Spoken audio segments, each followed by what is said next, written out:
LoveLore Library. Chapter 440. Chapter 440, Xiao Xiao's weird behavior. The students returned to their classrooms after planting the trees. They didn't need much supervision from the teachers, after all. If they wanted to learn, they'd learn, and if they didn't, like Heartwarming, there was no point in forcing them. Meng Yao and Yushu went back to the classroom and looked at their MP4 for a while before taking out their revision materials. The bridge of college entrance exams wouldn't get wider just because they were pretty, and the two didn't want to rely on their families. They wanted to get good grades on their own. Tang Yun and Lin Yi finished planting the tree, and Tang Yun went back to her classroom to study. She'd been busy with her father's surgery and her relationship with Lin Yi recently, so she didn't put much effort into her studies. If she didn't work hard, her grades would drop. As much as Tang Yun wanted to spend more time with Lin Yi, what if she couldn't get into college? After lunch, Tang Yun and Lin Yi went to the food street behind the school to see Mrs. Tang before going back to their respective classrooms. Xiao Xiao sat in her seat, eating her lunch. She was alone, and there was no one around. Lin Yi walked over, and Xiao Xiao only raised her head to look at him before going back to eating. This restaurant's lunch isn't clean. I ate it before, and there was a fly in it. Lin Yi said with a smile as he looked at the logo on Xiao Xiao's lunch. Pfft. Xiao Xiao spat out the rib she just put in her mouth before glaring at Lin Yi. Did you do that on purpose? Ha, I was just reminding you. Lin Yi shrugged. Sitting at the same table with Xiao Xiao made Lin Yi feel uneasy. He had to think of a way to get rid of her. Xiao Xiao looked at Lin Yi hatefully. Fine, you asked for it. She thought that blowing up his butt was a bit too much, but since you're so evil, she'd make sure to make a fool out of you tonight. Humph. Pinliang sent a text to Xiao Xiao, informing her that he could move on to the next step of his plan when it was time for the night self-study session. Xiao Xiao wasn't worried that Lin Yi wouldn't come out to watch the show. Since Yushu and Meng Yao were going out, there was no way that Lin Yi, a bodyguard and follower, wouldn't stay out. As expected, Yushu received Pinliang's message as well. Yao Yao, let's go get some fresh air. It's so boring in the classroom. Now. Meng Yao frowned. She'd just started on a set of math simulations, and Yushu was already leaving before she could even finish the first question. Yeah, I heard someone was setting off fireworks in the field. Let's go check it out. Yushu said. Fireworks? It can't be that Zhong Pingliang guy, right? Meng Yao wasn't stupid. She guessed what was going on immediately. Heh, yeah, Yao Yao, are you coming? Yushu didn't hide the fact that Meng Yao had guessed it. No. Meng Yao shook her head. I can't go myself if you don't want to, can I? It's already dark outside, and it's scary. What if I get scared? Yushu said as she grabbed Meng Yao, wanting to drag her out by force. You can get scared. Meng Yao didn't believe it.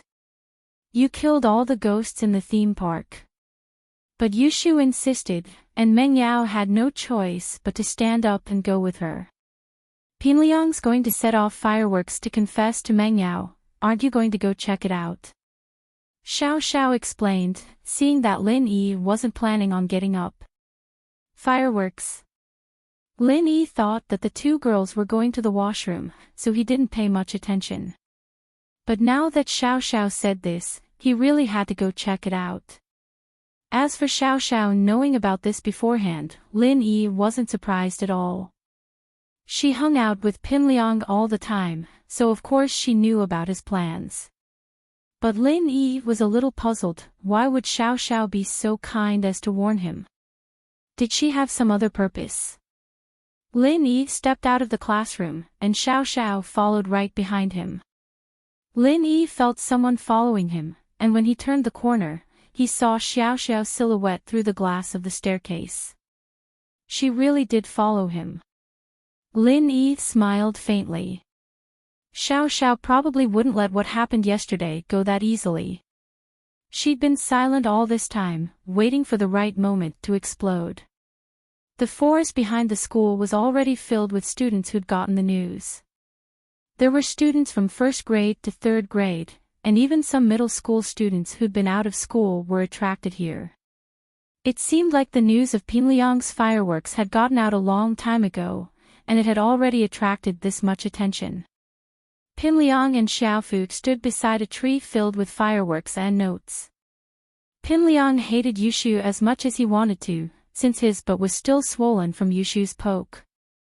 Yushu had almost destroyed his butt, and it was still swollen up. How could a needle for a tree be poked into a person's body? Pinliang, on the other hand, had no choice but to maintain a smile on his face. He needed Yushu's help to invite Meng Yao to the Nightless Club's courtship party.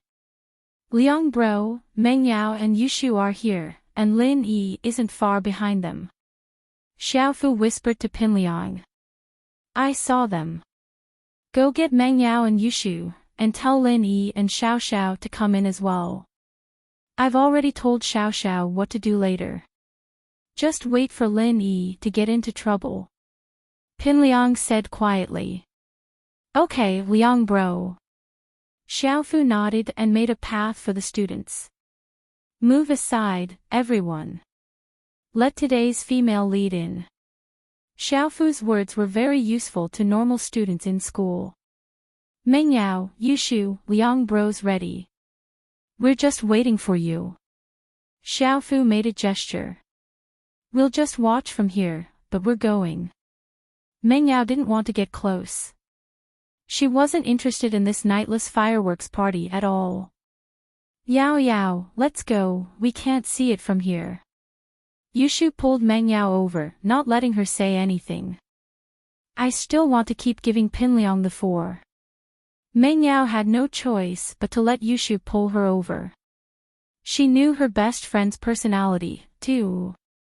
She just liked watching the fun, not helping Pinliang. Lin Yi followed from afar, and Xiao Xiao followed as well. But this time, Xiao Xiao passed Lin Yi and went to help Pinliang. Chapter 441. Chapter 441, Unlucky Xiao Xiao, tonight's female lead, school beauty Miss Meng Yao, has arrived. Let's invite our male lead to light up the fireworks of his love for her.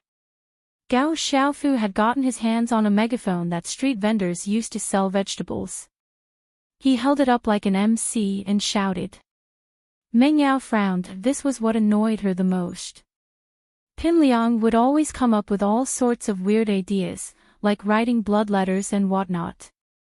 Meng Yao was speechless, how could this guy be even more stupid than Shu? Plus, he was the real one, and Shu was the fake one. Xiao Xiao acted like she didn't care when she walked past Lin Yi, picking up a string of firecrackers on the ground and sticking it into Lin Yi's pants. She didn't stop and went off to do something else. Ha! Lin Yi smiled faintly. So this was what this girl was planning. She wanted to blow him up with firecrackers? Was she thinking too much? But Lin Yi didn't expose her immediately, he pretended like he didn't see anything, his eyes still on Meng Yao and Yushu. Xiao Xiao's heart was pounding as well, Lin Yi wasn't a normal person, after all. What if he found out? There were a lot of people in the field, and it was noisy, but Lin Yi's awareness wasn't low either. But Xiao Xiao didn't see any reaction from Lin Yi after hanging the firecracker on his butt. She breathed out in relief, thinking that Lin Yi was probably focused on Meng Yao and Yushu, ignoring everything else around him. Pinliang was about to light up the fireworks on the tree when Xiao Xiao sneakily hid behind Lin Yi with a lighter. She'd light up the firecracker on Lin Yi's body as Pinliang lit up the fireworks. That way, it'd make it look like Pinliang's fireworks were too intense, and half of the firecracker was blown over. If Lin Yi wanted to blame someone, he'd only have himself to blame for being in the wrong place. Whoosh! Pinliang lit up the fireworks, one that he'd ordered from the factory as well. It would form the words Yao Yao, I love you, in the air. It looked simple, but he'd spent a lot of money on it. At the same time, Xiao Xiao lit up the firecracker on Lin Yi's butt, gleefully turning around to hide. Ha! Lin Yi smiled faintly as he quickly removed the firecracker from his body and hung it on Xiao Xiao's butt, tying a dead knot.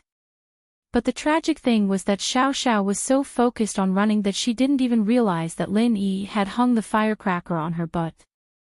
After a few steps, she realized that she was dragging something behind her, hitting her leg.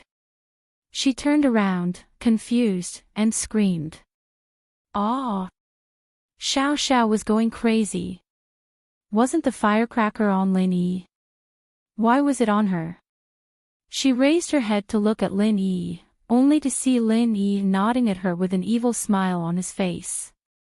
Xiao Xiao wanted to remove the firecracker on her back, but she realized that Lin Yi had tied a dead knot that she couldn't untie at all.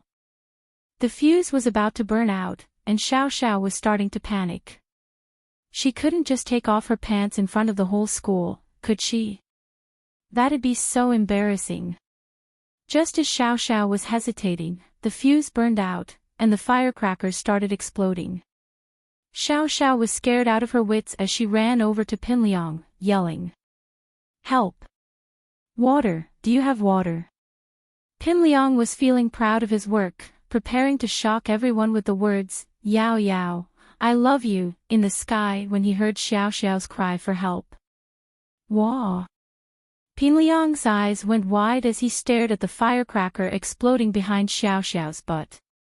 Wasn't she the one hanging on Lin Yi? How did it end up on her body? Xiao Xiao had even given him a signal to tell him to follow the plan after she'd hung up the firecracker. Why did the firecracker switch positions all of a sudden? Lil sis Xiao Xiao, you. Pinliang looked at Xiao Xiao, confused. Don't talk so much, get me some water to put out the firecrackers. Xiao Xiao was panicking. She didn't have the time to explain to Pinliang. The firecrackers were already up to her pants, and they were about to reach her but, water. Water. Pinliang looked around, but there was no water around here. He did get a few buckets of water when he planted the trees, but they were all poured into the soil. The firecrackers were already on Xiao Xiao's butt as Pinliang was hesitating, burning a couple of holes in her butt.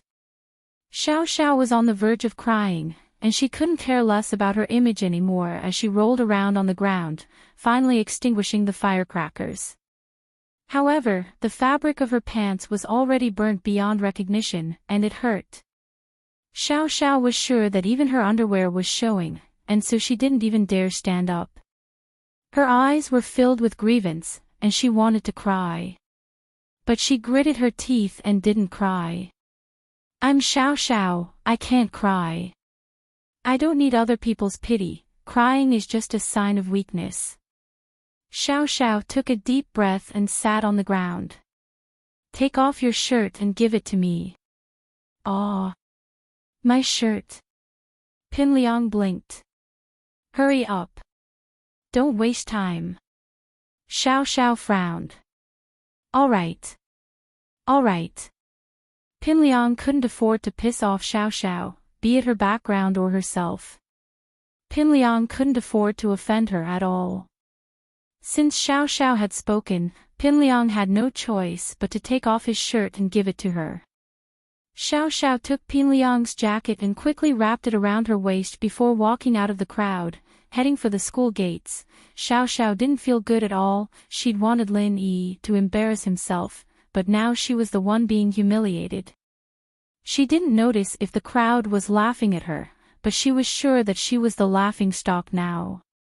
Getting her butt blown up by firecrackers, and she was a girl. This was as embarrassing as it could get. Lin Yi. I'm going to eat you up.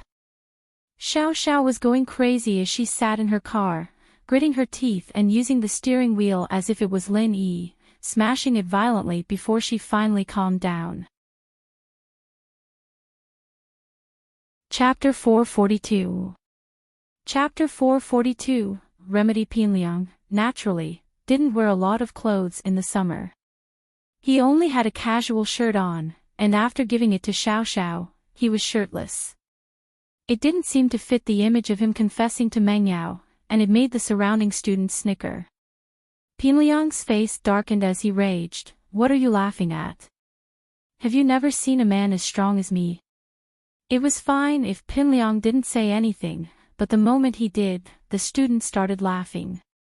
The law didn't punish the masses. These students were usually afraid of Pinliang, but in the dark night, they couldn't tell who was laughing and who wasn't. Pinliang couldn't do anything to them. Yao Yao, please let me use fireworks to express my love to you.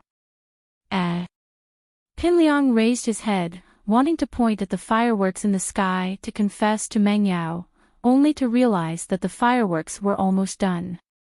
Xiao Xiao had asked for his clothes at the same time, but everyone's attention was on Xiao Xiao, and no one noticed the words Yao Yao, I love you, in the sky. Pinliang's effort was wasted. The fireworks were gone. They were all gone. Pinliang didn't know what to say after that. What could he say without the help of fireworks? Go see if there are any more fireworks. Pinliang ordered Xiaofu, his face livid. Gao Xiaofu hurriedly ran to the Eskimo tree to check on the few fireworks, but it seemed that they had all been set off. There was nothing left to set off. Gao Xiaofu did not give up. He used a lighter to light up the fireworks. However, the sky was already dark and he could not see clearly. He accidentally used a branch as a fuse, and with a whoosh, the Eskimo tree was set on fire. Pinliang didn't know what was going on at first, thinking that Xiaofu was making fireworks again. But then he realized that something wasn't right. Why wasn't the fireworks shooting into the sky? Why was it burning on the tree? Liang bro, it's bad. I lit the tree on fire. Gao Xiaofu patted the fire a few times but failed to extinguish it. He became anxious and shouted, Brother Liang, come and help. Ha! Xiaofu's actions drew a round of laughter. Pinliang's confession had turned into a farce. Put out the fire. Get someone to get water. Pinliang ran over with a dark face, looking at his Eskimo tree. He wanted to cry, but no tears came out. Oh, Yao Yao, I see the fire tree, but I don't see the silver flowers. Yushu cried out in surprise. Shoo, let's stay away from this kind of idiotic behavior. It's easy to cause a fire. Meng Yao was speechless at Pinliang's actions, especially Xiao Xiao's. What was Xiao Xiao trying to do just now? Wait, Yao Yao sis, I have to remind them.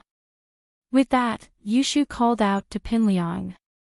Break the bottle and use the water inside to put out the fire. Oh, right. Pinliang nodded quickly before instructing Xiaofu to carry out the task. Yushu giggled and left with Meng Yao. Shoo, you're getting worse and worse. How much is there in the bottle? How could it be used to extinguish a fire? You're a scammer. Meng Yao said. Who told him to believe it? Yao Yao sis wouldn't have been scammed. That means Pinliang's a big idiot. Yushu said confidently. The next day, Xiao Xiao didn't come to school, and Lin Yi was happy to have some peace and quiet. He didn't know that Xiao Xiao was lying on the bed, cursing him. If curses could kill, Lin Yi would have died in all sorts of ways already. Lin Yi, you bastard. I'm going to flush you down the toilet. Xiao Xiao didn't even dare go to the washroom. Her butt was burning with pain, and the firecrackers were all red and white.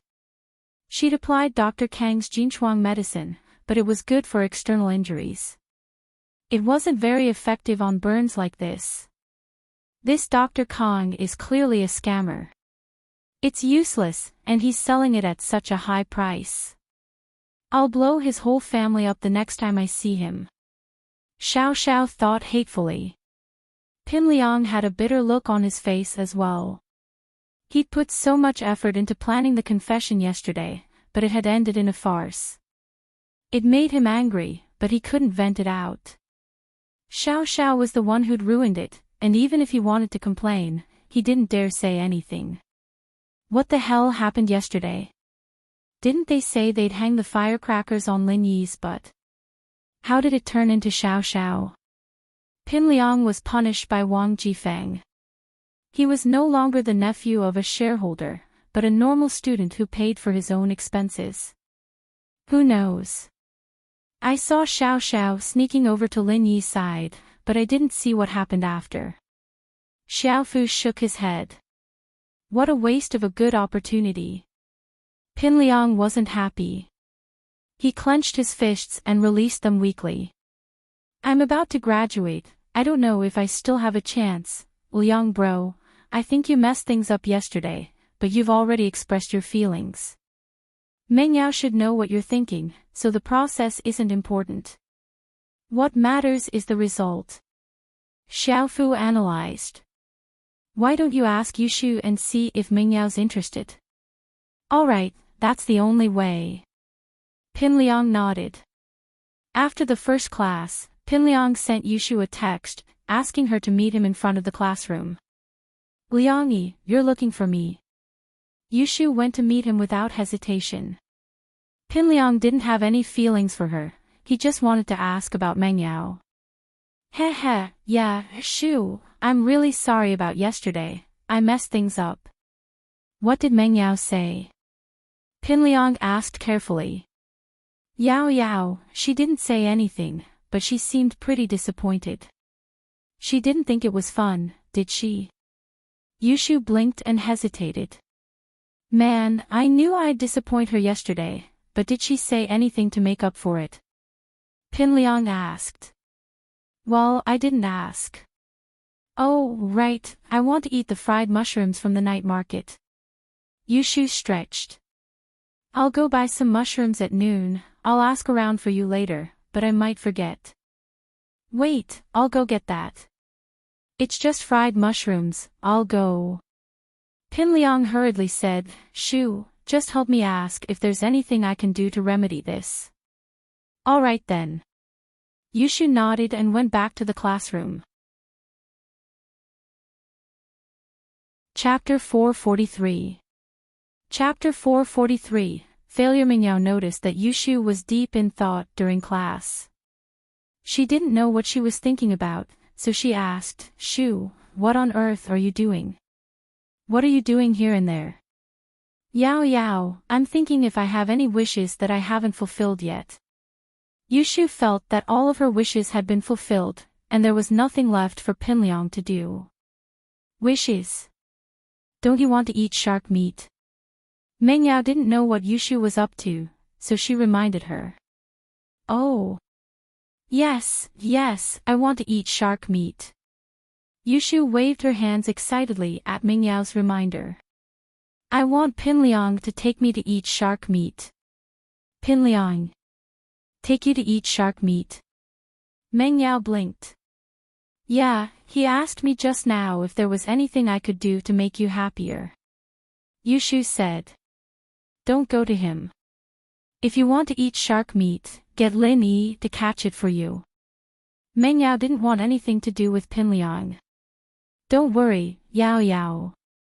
I'll be the one talking to Pin Liang. I won't drag you into this. Yushu was already used to this sort of thing. Whatever you want. Meng Yao didn't care anymore. Yushu had done this sort of thing way too many times in the past 3 years, and Meng Yao was already numb to it. But Meng Yao was a little doubtful. How could Pin Liang still trust Yushu after falling for it so many times? It was the last class of the morning, and Pin Liang decided to skip it altogether. He brought Xiaofu to the night market and bought 2 servings of fried mushrooms before returning to school. He finally managed to get the 2 servings in front of Yushu before the lunch break. Oh, I'll tell you after I'm done. It won't be crispy anymore when it gets cold. Yushu waved her hand, signaling for Pinliang to leave.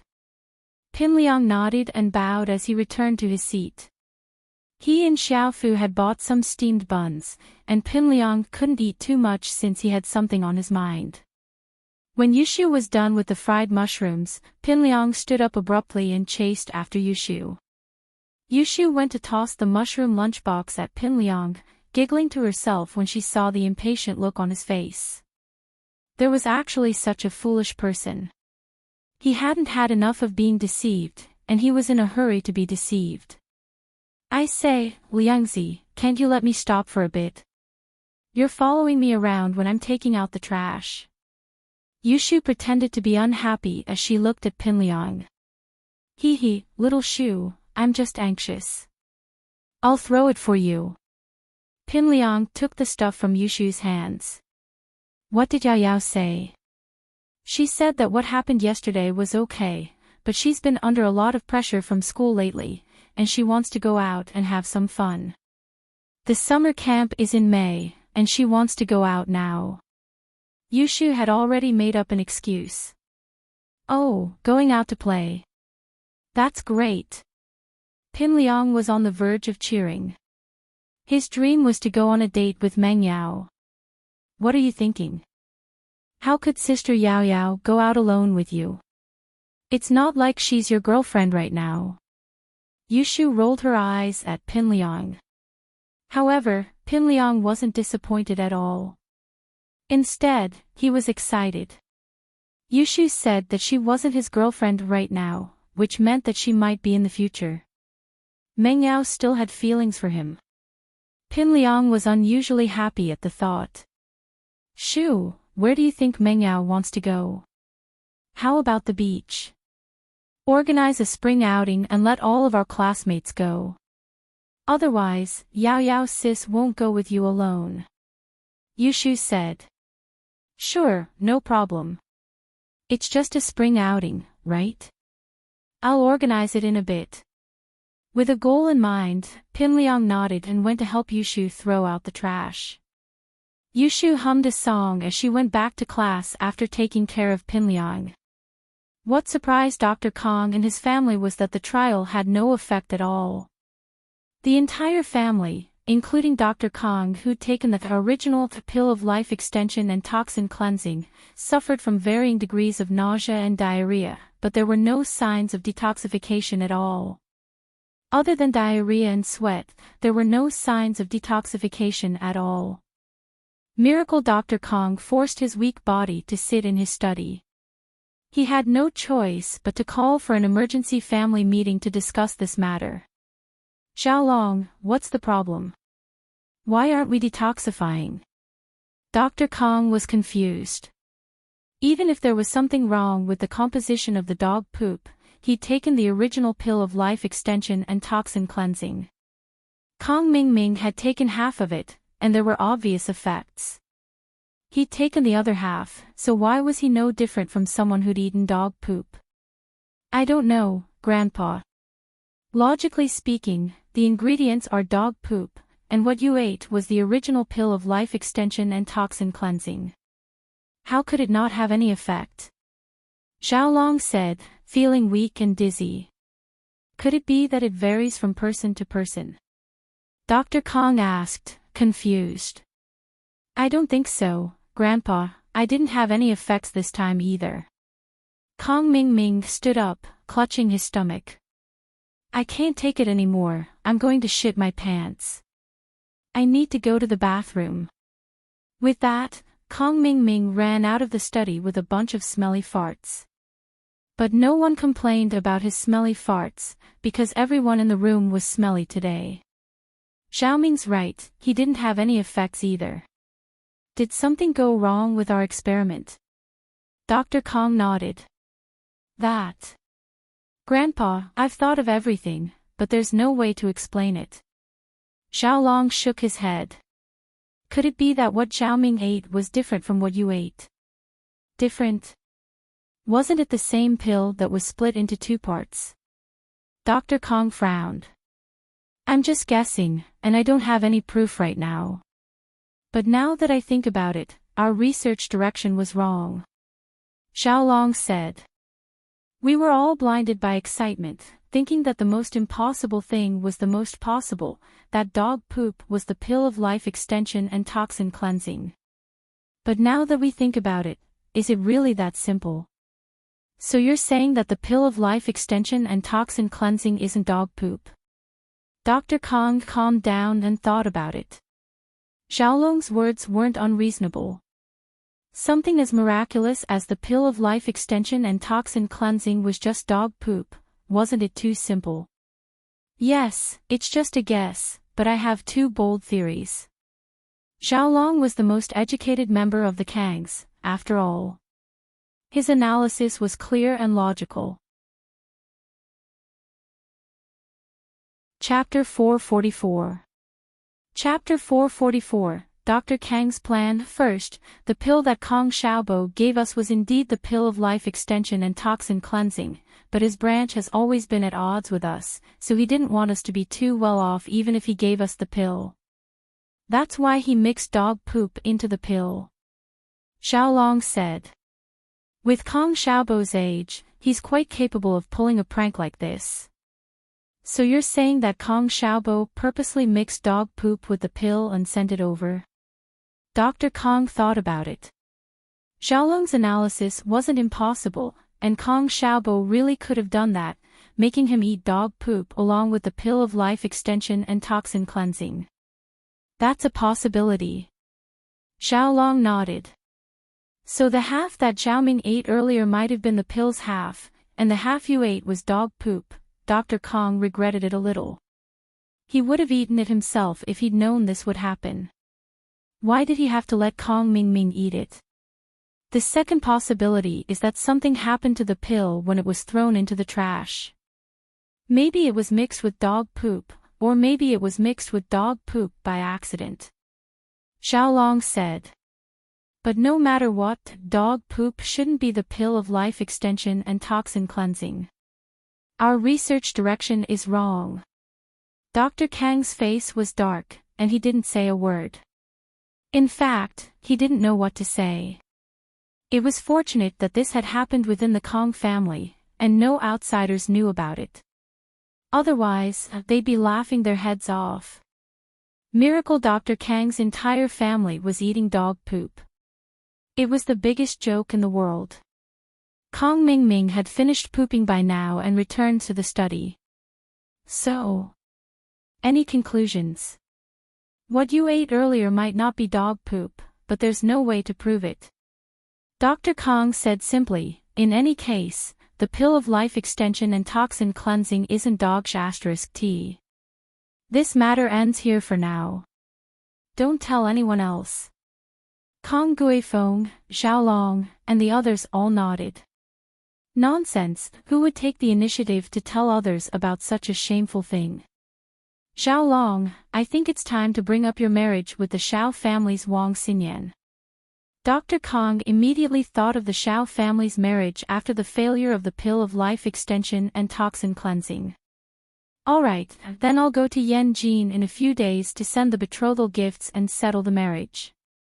Xiaolong was disappointed as well. He thought that House Kong would be able to soar into the sky this time, but it was all for naught. Yeah, it's just an engagement, so I won't be going. Guifeng, take Xiaolong with you, Dr. Kong instructed his eldest son, Kong Guifeng. Yes, father. Kong Guifeng nodded. There's one more thing, Cuipu. I'll leave it to you. Dr. Kong turned to Cuipu. Cuipu paused. He was the prodigal son of the family, and there wasn't much he could do other than eat, drink, and play all day. Why was his father asking him to do something for the first time? But he was still very happy inside. The pill of life extension and toxin cleansing wasn't a success, but with Kong Mingming's involvement, the father and son duo were clearly valued by Dr. Kong. Dad, just tell me. I'll do my best. Cuipu promised. You have a lot of friends in society, so pay close attention to Kong Xiaobo's family. Since that friend of Kong Xiaobo's could get his hands on the pill of life extension and toxin cleansing, then he must know some master. Find out who they've been in contact with, and if there really is a master, we'll definitely get him to work for us. Dr. Kong said. I'm good at that, leave it to me. Tsuepu patted his chest and promised. With that, the matter was settled, and the farce of Dr. Kang's family solving the pill of life extension and toxin cleansing came to an end. But Dr. Kong didn't give up yet. The pill of life extension and toxin cleansing was a symbol of wealth and status. If the Kangs could really get their hands on it, then they'd be much more powerful than they were now. Xiao Xiao came to school in the afternoon, and what surprised Lin Yi was that she was still very calm. At least, there wasn't much anger on her face. It was the same as that time when Lin Yi had poured his piss on her, nothing could be seen on her face. Lin Yi guessed that she was planning her next revenge. Lin Yi felt wronged. Why did this girl have to make life difficult for him? If he couldn't mess with her, why couldn't he just avoid her? Since you're here, then I'll leave. Lin Yi decided to skip class in the afternoon. He'd received a call from Xuemin earlier, saying that Fatty Lai had already completed the transfer of the building's ownership. As long as Lin Yi nodded, it would be transferred to Guan Xian's name. The medicine that Xuemin had applied for approval had also been approved. In the medical world, with Xuemin's connections, this wasn't a difficult matter. It was just a formality, and the medicine company was right in front of him. The only thing missing was a professional manager. Lin Yi used this chance to go to Xuemin's place to discuss the medicine company. As for Xiao Xiao, he'd leave her alone in school. Seeing Lin Yi leave, Xiao Xiao's lips curled into a subtle smile. She couldn't wait for Lin Yi to leave. She wanted to have a good talk with Kong Xiaobo about Lin Yi's weakness. From the looks of it, messing around like this wasn't a solution at all. Lin Yi's skills were far beyond his imagination, and his reflexes were also unimaginable. Even after the firecracker had been lit, he was still able to take it off his body and tie it to himself, even tying it into a knot. His reaction speed shocked Xiao Xiao. Sitting on the thick cushion, Xiao Xiao poked Kong Xiaobo's back. Do you have time? Can you tell me about your boss? Kong Xiaobo had witnessed the firecracker explosion yesterday, and he was wondering what was going on. He wanted to ask about it, but he didn't know how to ask Xiao Xiao. Xiao Xiao took the initiative to talk to him. Yesterday, what happened to you? Why did you get blown up by the firecrackers? Kong Xiaobo wasn't with Lin Yi yesterday, so he didn't see what happened. It was an accident. Let's not talk about that. Tell me about Lin Yi. Xiao Xiao evidently didn't want to talk about the firecrackers. You saw it, too. Lin Yi left the moment I came. He's obviously avoiding me. Xiao Xiao looked at Kong Xiaobo bitterly. She was as pitiful as she could be, like a woman who got dumped. It was impossible not to sympathize with her. Chapter 445. Chapter 445. Lin Yi was stunned. Right, you didn't finish what you told me last time. I want to go after Lin Yi. What do I have to do? Xiao Xiao lowered her voice. Well, I don't think it's too hard. Boss is a soft-hearted person, and he can be persuaded, but not cowed. Reality has proven that if you were to be a little more gentle and act coquettishly, Boss wouldn't ignore you anymore. Kong Xiaobo said after some hesitation. It wasn't right to talk about his boss behind his back, but Xiao Xiao was quite pitiful. She was a girl who transferred schools for the man she loved, but not only did she not receive his understanding and praise, she was even given the cold shoulder. This made Kong Xiaobo sympathize with her, and so he spoke a little more. Oh. Lin Yi can be persuaded, but not cowed, huh? Xiao Xiao couldn't help but pause after hearing Kong Xiaobo's words. Kong Xiaobo was one of the closest people to Lin Yi, and now that he said that, did that mean that there was something wrong with her strategy? It seemed that blindly trying to make Lin Yi look bad or threaten him wouldn't have any effect, and might even have the opposite effect. It seemed that she would have to change her plan in order to make Lin Yi submit. Yeah, I think that girls need to learn how to act coquettishly. Look at you, you don't even know how to act coquettishly, how could boss like you? Kong Xiaobo said matter-of-factly. You know, sis-in-law Tang Yun isn't any worse than you, she's even a little taller than you. If you really like boss, then you need to be gentle. Is that so? Xiao Xiao frowned, he wanted her to be a little gentler. Be gentle to a boy. What a joke, she was Xiao Xiao. Why would she try to please a boy? Wouldn't people laugh their heads off if they found out?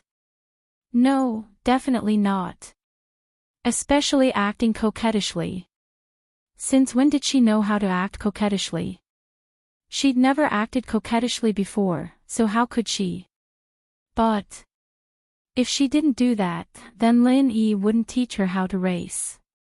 Was racing really that important? Xiao Xiao was at a loss. She'd wanted to find Lin Yi because Lin Yi ignored her last time, and she was a little pissed off, a little follower was acting all cocky with her.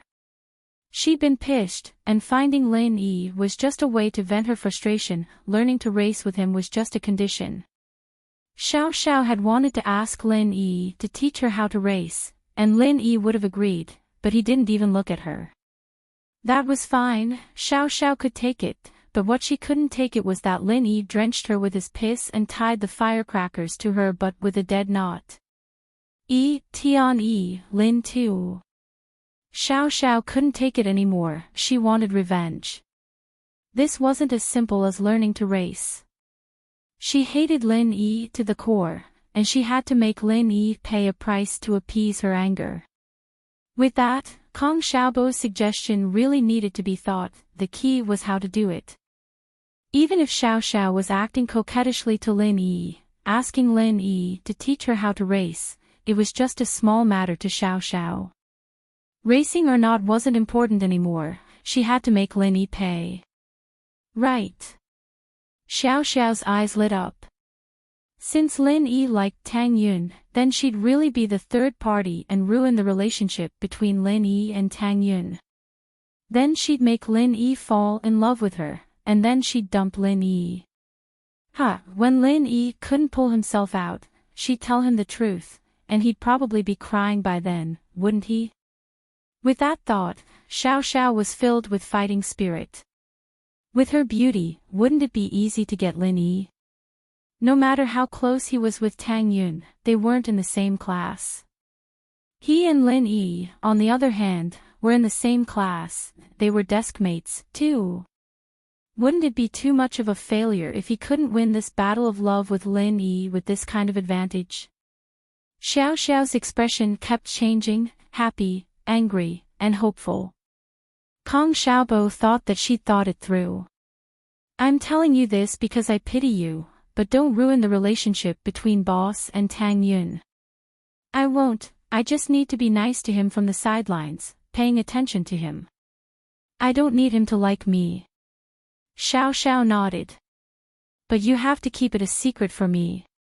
Of course, Kong Xiaobo nodded with a smile. He did sympathize with a girl like Xiao Xiao. When Lin Yi got to the villa, he was surprised to see 2 police cars parked in front of the villa. One was Ling Shan's police car, and the other was Huaijuan's car, the one that picked him up at school last time. Lin Yi wasn't surprised that Huaijuan was here, but Lin Yi found it odd that Ling Shan was here as well. Why was she here? He pressed the doorbell, and the one who opened the door was the housekeeper, Auntie Lu. She knew Lin Yi, and quickly invited Lin Yi in. She helped him get his slippers. Professor Guan is in the study, and there are 2 guests. One of them is Mr. Yang, whom you know. Ah, got it. I'll go find them myself.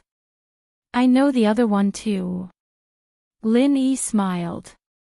Alright, Auntie Lu didn't say anything else after hearing that Lin Yi knew them. She went back to her work. Lin Yi knocked on the door, and Xiumin's voice came from inside. Is this Yi? You're here already. It's me. Lin Yi opened the door and nodded with a smile. He was startled by a figure walking up to him. He wanted to dodge, but when he saw who it was, Lin Yi could only smile bitterly. Huaijuan gave Lin Yi a bear hug as he laughed. How's my body now? Lin Yi rolled his eyes. You won't die for now, but you'll have to wait if you want to get your strength back. I can get my strength back. Huaijuan blinked at Lin Yi's words, but it quickly turned into joy. Eagle. Lin Yi, are you saying that I can get my strength back? When have I ever said that? Lin Yi shrugged. Ling Shan, however, curled her lips in disdain before Huaijuan could say anything. It happens all the time. Miss Braindead, no one will think you're a mute if you don't talk. Lin Yi wasn't happy with Ling Shan's interruption. He glared at her. Stop begging me next time. Just think of the things I promised you before as nothing but empty promises. Young bro, look, he's bullying me. Ling Shan said pitifully as she looked at Huaijuan. Chapter 446. Chapter 446. The other side of Ling Shan. Lin Yi almost fell on his butt. He was shocked by Ling Shan's sudden change in gender. Ha, Song, you should find a man who can control you, or you'll be too wild. Huaijuan said with a smile. Aw. Young bro. What? What are you talking about? What man? Ling Shan's eyes were wide open, her face red as she glared at Huaijuan. Girls have to get married. Huaijuan, however, didn't mind at all. Plus, I need to ask Lin Yi for help, too. You. Ask him too. Ling Shan had always been suspicious of Lin Yi's identity. Even if he was a very strong bodyguard, there was no reason for Huaijuan to praise Lin Yi like this. After all, Huaijuan didn't admire people that easily, and yet he was lowering himself in front of Lin Yi. It was something that Ling Shan couldn't understand. Huaijuan had retired from that mysterious organization, and while he was injured and not as strong as he used to be, he'd still had his glory days, and he was brave and smart. There was no way he'd praise someone so easily. But as for Lin Yi, Ling Shan really couldn't figure out what sort of connection the two had. The most suspicious thing was that Huaijuan had almost lost his composure the first time he met Lin Yi. Huaijuan nodded seriously. I'm begging him to treat me now. Huaijuan wanted to play matchmaker for Lin Yi and Ling Shan. The Song family wasn't weak, but they didn't interfere with Ling Shan's marriage too much, especially since the Song family came from an ancient martial arts house. They worshipped strength, and so Elder Song was very supportive of Ling Shan's decision to find a man who could beat her. Lin Yi, on the other hand, fit the bill perfectly. This alone was enough for Lin Yi to give it a try. But what troubled Huaijuan was Ning. He knew that Lin Yi wouldn't be accepted by her family, but he couldn't help but help her again and again. What kind of mentality was this? He had buried the feelings he had for Xiao Ning in the depths of his heart and turned it into the protection of her happiness. Ling Shan didn't know what to say. She thought that Huaijuan would be able to give her some courage today, but it seemed that she'd miscalculated. Huaijuan. Huaijuan couldn't order Lin Yi around. Ha. You doubted me before, so we're off the deal. Lin Yi said as he sat down on the sofa beside Ling Shan. Ling Shan almost vomited blood from regret after hearing Lin Yi's words. She wouldn't have said that if she'd known this would happen. She thought that Huaijuan would back her up, only to realize that she'd made a huge mistake. Ling Shan gritted her teeth as she looked at that "I don't need your help, so don't bother me" look on Lin Yi's face, but there was nothing she could do. She wanted to ease up her relationship with Lin Yi, so she kicked Lin Yi. Hey! Why were you so stingy? It's not a matter of being stingy, it's a matter of principle. I won't help you, I won't help you. Lin Yi, on the other hand, was quite relaxed. He didn't want to get involved in Ling Shan's business anymore. He wouldn't have bothered if it weren't for Huijuan. Now that the opportunity presented itself, Lin Yi pushed it away cleanly. Ling Shan glared at him, but there was nothing she could do. After some hesitation, she pulled on the corner of Lin Yi's shirt and whispered into his ear. Miss Braindead was wrong, all right. Just forgive her this once. Ling Shan's body was trembling as she spoke. Since when had she ever lowered herself to someone like this? But in front of Lin Yi, she had no choice but to lower herself. Why was she so unlucky? He had her in his palm, and she didn't even have a chance to turn things around. Ah. All right, I'll forgive you this once then. Lin Yi was moved by Ling Shan. He didn't think that this girl would be able to move Lin Yi's heart when she acted like a spoiled child. All beautiful girls were cute, the key was whether or not they knew how to show their cute side. Lin Yi came to a conclusion. It seemed that he was being kind, after all. This wasn't a good sign. What if a female assassin acted like a spoiled child in the future? Would he let her go? Ling Shan's voice was soft, and Guan Shuamin couldn't hear it, but Huijuan, who was sitting beside her, heard it loud and clear.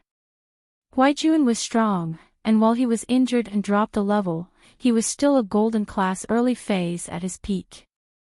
His hearing was naturally better than a normal person's, and he almost fainted when he heard what Ling Shan said to Lin Yi. Was this still the Ling Shan he knew? Ling Shan would show her little girl side in front of him, but that was only because she saw him as a big brother, an elder. There was no other meaning behind it. But as for Lin Yi wasn't even as old as her, was he? Could it be that song had fallen for him this time? Huijuan was suspicious, but he could only pretend that he didn't hear it. This was a matter of a girl's face. She might be able to say that in front of Lin Yi, but if other people heard it, she'd probably kill herself. Ling Shan glared at Lin Yi hatefully, but she'd gotten an answer she was satisfied with. She turned her head away and ignored him. Shuamin didn't know what was going on, but his instincts told him that Lin Yi and Ling Shan's relationship wasn't normal. He sighed inwardly. He'd seen his granddaughter's feelings for him, and if it were any other boy, he'd have the confidence to make it happen, but this was Lin Yi, and he didn't have any confidence at all. First of all, Lin Yi's medical skills were better than his, and second, Lin Yi should be different in other areas other than his medical skills. He was very outstanding. This was something he could tell from the conversation between Ling Shan and Lin Yi. Wait a bit. Yang and Song have something to talk to me about, and they've just arrived. We'll talk about other things after they're done. Shuamin said to Lin Yi. He'd become closer to Lin Yi, and he'd already considered Lin Yi as half a family member. He didn't need to be too polite. Yeah, it's fine. I'll sit here for a bit. Lin Yi said before looking at Huijuan. Should I leave for a bit? With that, Lin Yi was about to stand up. Ling Shan wanted to drag Lin Yi back with her claws. She'd wanted Lin Yi's help with this, so why did he have to leave? It's fine. You can listen in as well, you'll be able to help if you find any clues. Huijuan said with a wave of his hand. Chapter 447. Chapter 447, Rolling Eyes expected. Lin Yi nodded and sat back down on the sofa. Then let's hear it. Huijuan didn't waste any time, getting straight to the point. Grandpa Guan, I've brought Song here because I want to use your connections to get some information. Yang, don't be so courteous, just say it. Shuamin waved his hand, knowing that Huijuan had to have something important to discuss with him. Just come over if you need anything next time, Song. Thank you, Professor Guan. Ling Shan said quickly. It's like this, Grandpa Guan, there's been an illegal organ trafficking organization recently, taking beggars, homeless people, and even disabled people in the city and cutting out their kidneys or corneas. It's gotten to a point where they don't care about anything. Huijuan said. So I'd like you to help me find out where all the big hospitals get their corneas transplanted, hoping to find some clues. That's easy, but I can only ask around. Those who've already undergone surgery, even if the organ comes from an illegal source, I can't ask them to cut it out again. Xuemin said. Naturally, that's a little inhumane, but those involved in the illegal trade still have to be punished. Huijuan said. Please help me, Grandpa Guan. I'll give Xiang a call. He's a shareholder of many hospitals, and he's more informed than I am. Xuemin nodded. The Xiang that Xuemin was talking about was Xuemin's youngest son, Guan Xiaoxiang, who was also Guan Xian's father.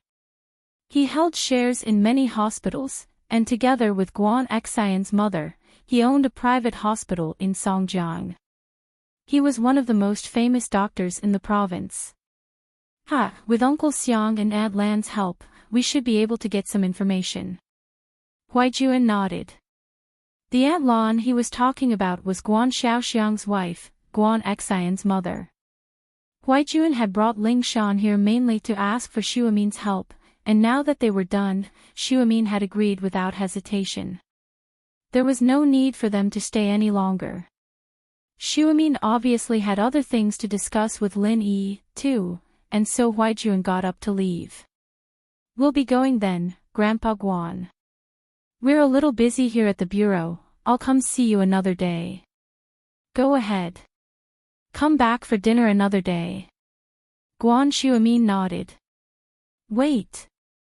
Lin Yi stopped Huijuan. I've prepared the medicine for your second course of treatment, but I didn't bring it today. Come to my school tomorrow. Alright, but I've been transferred to a nearby city to help investigate a big case. I'll be pretty busy, so send Song over if I don't have the time. Huijuan nodded. I won't say too many thank yes, it's all said. You're busy. Aren't you afraid of dying of exhaustion? Lin Yi shrugged. I didn't see you so busy before I treated you. Heh, the more capable you are, the more things you can do. I'm pretty much fine now, aren't I? Huijuan said, a little embarrassed. Plus, I'm creating opportunities for you in Song, aren't I? Wah. Lin Yi's eyes went wide, and so did Ling Shan. Lin Yi was a little speechless. Why was Huijuan always trying to get him and Ling Shan together? Ling Shan, on the other hand, was surprised that young bro would act so frivolously in front of Lin Yi. He must have been led astray by the kid, that had to be it. She'd make sure to teach Lin Yi a lesson the day she could turn things around. But, it didn't seem like she could turn things around just yet. She still had to work hard. After sending Huijuan and Ling Shan off, Lin Yi returned to Guan Xuemin's study. Guan Xuemin was on the phone when Lin Yi came in. I called Mr. Lai, he'll be here soon. Mr. Lai. Fatty Lai, right? Lin Yi froze for a moment before reacting. That's him. Guan Xuemin, naturally, couldn't call Lai Chang'e Fatty Lai. The two hadn't spoken much when voices came from outside the study, and a ball-like person rolled into the study. Fatty Lai had been here before, so Adlu recognized him. He was let in as soon as he arrived. But Fatty Lai heard from Guan Xuemin that Lin Yi was here as well, so he panicked a little. He really wanted to see Lin Yi. He hadn't seen him since the birthday banquet, so he tripped at the door and rolled into the study. Lin Yi jumped at Fatty Lai. What kind of martial arts are you practicing? Even if you wanted to come in quickly, you didn't have to come in like this, did you? It's a mistake, I tripped and fell. Fatty Lai was a little embarrassed. Miracle Dr. Lin, I finally get to see you. I miss you so much.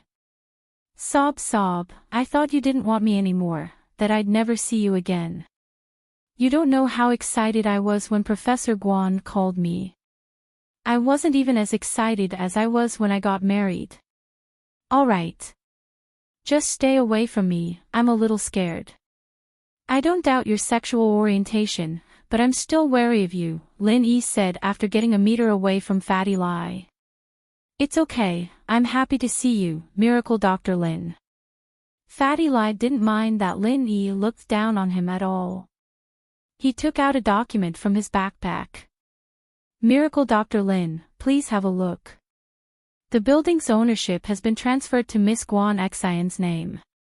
As soon as Miss Guan Xian signs it, the contract will come into effect. Oh. Isn't your new company in the building?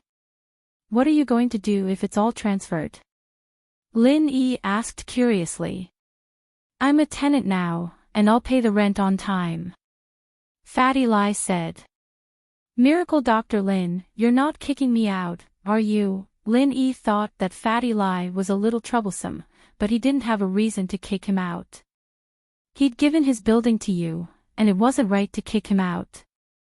I won't, just stay here. Don't worry about the rent. Lin Yi waved his hand. Ha, I'll stay here then. Fatty Lai had made up his mind. He was going to stick to Lin Yi. He could see that being close to Lin Yi would bring him a lot of benefits in the future. Lin Yi wasn't familiar with him before, and he didn't really like him, but it didn't matter. They'd get to know each other after a while. Wasn't everything good now? At least Lin Yi was willing to see him, and that was a good start. Chapter 448. Have a bad attitude. Fatty Lai was basically giving this skyscraper to Lin Yi for free. Lin Yi felt that he should return something to Fatty Lai, so he decided to ask about his father's condition. Fatty Lai froze when he heard Lin Yi's question. He couldn't believe his ears, but he was overjoyed when he confirmed that there was nothing wrong with his hearing. Fatty Lai burst into tears, his eyes brimming with hot tears. He felt that all his hard work had finally paid off. Lin Yi didn't want to see him before, didn't want to talk to him, but now, he took the initiative to ask about his father's illness. This made Fatty Lai feel flattered. Sob sob. Miracle Dr. Lin, I knew you were a good person, you would care about my father. Fatty Lai was about to kneel down in front of Lin Yi. I thank you on behalf of my father. Alright, stop. Stop right now. Lin Yi was scared out of his wits by Fatty Lai's actions. Don't be like that. If you do that again, I won't ask next time. I shouldn't have said so much, don't. I won't cry, sob sob. I'm just moved, I'm crying tears of joy. Fatty Lai quickly stood up and wiped his tears. Fatty Lai lived up to his nickname as a crybaby. His tears came and went quickly, and he was all smiles again. As long as you don't cry, you can call me normally next time. Lin Yi was a little speechless. He really admired this guy. In order to make him cry a few times less, Lin Yi gave him phone privileges. Really? That's great, Miracle Dr. Lin. Fatty Lai was so excited that he was about to cry again, but when he remembered what Lin Yi said just now, he stopped crying. Now let's talk about your father's condition. He has uremia, right? Lin Yi waved his hand to stop Fatty Lai. Even if the guy didn't cry, he'd still be dawdling. Yes, uremia. After taking half of the pill of life extension and toxin cleansing, there's a clear effect. He's already awake, and he's in much better spirits. All his vitals are starting to improve, but the doctor said that he's still not completely recovered. Although the treatment can be maintained, I don't know if it'll worsen. Fatty Lai said worriedly. Have you had a kidney transplant before? Lin Yi nodded and asked. No. He's too old. I'm afraid he won't be able to get off the operating table. The doctor doesn't recommend surgery either, Fatty Lai said honestly. That's easy. Lin Yi said, well, I'll write down some traditional Chinese medicine. You go out and buy it for me. I'll make it and let your father drink it for a week. After a week, he'll come here to change the dressing. Ah. All right. Thank you, Miracle Dr. Lin. Fatty Lai was beyond excited. He felt like he'd finally bet on the right treasure. It seemed like Miracle Dr. Lin was a kind person. After all his coaxing and pestering, Miracle Dr. Lin was finally willing to help. Lin Yi didn't completely trust Fatty Lai yet, so he didn't ask him to buy all the important ingredients for the first time. He only wrote down the names of the herbs needed for the first course of treatment. The dosage wasn't precise either, around 5 ounces of each herb. He even wrote down the names of a few useless ones. Fatty Lai carefully took the prescription from Lin Yi, afraid that he'd lose it. He put it in his pocket and rushed out to buy the herbs. After sending Fatty Lai away, Lin Yi let out a sigh of relief. He turned to Xuemin. Grandpa Guan, are the procedures for the pharmaceutical company and the approval of the herbs done? Yeah, these are all small things. I don't need to do anything. I've asked Xiang to do it. They'll be here soon. Xuemin nodded. As they were talking, there was a knock on the door, and then the door was pushed open. Dad, I've brought the ingredients you wanted. A middle-aged man walked in. His face looked like Xuemin's. He must be Xuemin's son, Guan Xiaoxiang. Just leave it here. Oh, right, let me introduce you. This is the Lin Yi I mentioned to you, Mr. Lin. Xuemin introduced Lin Yi to Xiaoxiang. Hello, Uncle Guan. Lin Yi quickly got up to greet him. After all, Xiaoxiang was his elder, and Lin Yi didn't dare to be careless. However, Xiaoxiang's attitude towards Lin Yi was very calm. He nodded and said indifferently, Hello, Mr. Lin. If Lin Yi called Xiaoxiang uncle, then he shouldn't have called Lin Yi Mr. Lin. Even if he was being polite, he shouldn't have been so cold. Lin Yi smiled bitterly. He didn't know how he had offended Xiaoxiang. He felt awkward and didn't know what to say. Xuemin tried to smooth things over. Xiaoxiang, are you busy at the company? Not bad. Xiaoxiang said indifferently, Dad, why did you suddenly think of starting a company? I thought you didn't like to use your own name to do things. Don't get confused when you're old. Be careful that your reputation will be ruined. Xiaoxiang, what nonsense are you talking about? Xuemin's face suddenly became gloomy. He glared at his son, Are you okay? If not, you can leave. I'm very busy at the company. I came back to deliver the ingredients to you. Of course I have to hurry back. Xiaoxiang said indifferently, I'm just reminding you. Don't be fooled. After saying that, Xiaoxiang looked at Lin Yi, then turned around and left the room. He didn't say anything else and quickly left the villa. The sound of the door closing could be heard from outside. This kid. Xuemin was so angry that he couldn't breathe. He smiled bitterly and shook his head. He said to Lin Yi, don't mind him. Ah. Uncle Guan is doing this for your own good. He's afraid that I'm a scammer. Lin Yi smiled, showing that he understood. Actually, what Xiaoxiang said was not wrong. Although it was a bit disrespectful, he was standing on the side of a family and reminding Xuemin not to be fooled. It was just that the way he expressed it was a bit too direct. He could have said it after Lin Yi left, but Lin Yi didn't care about that. It's not against you. Xuemin shook his head, this kid still hates me. He's still brooding about what happened in the past. What happened in the past? Lin Yi was a bit surprised. That eldest son of mine, I've told you before. He's a lazy, jobless man. He relied on my reputation to rope in some pharmacists and started a medical business. He's doing quite well, Shuamin said. So, when my youngest son was about to graduate from university, he teamed up with a classmate he was close to and wanted to set up a clinic under my name.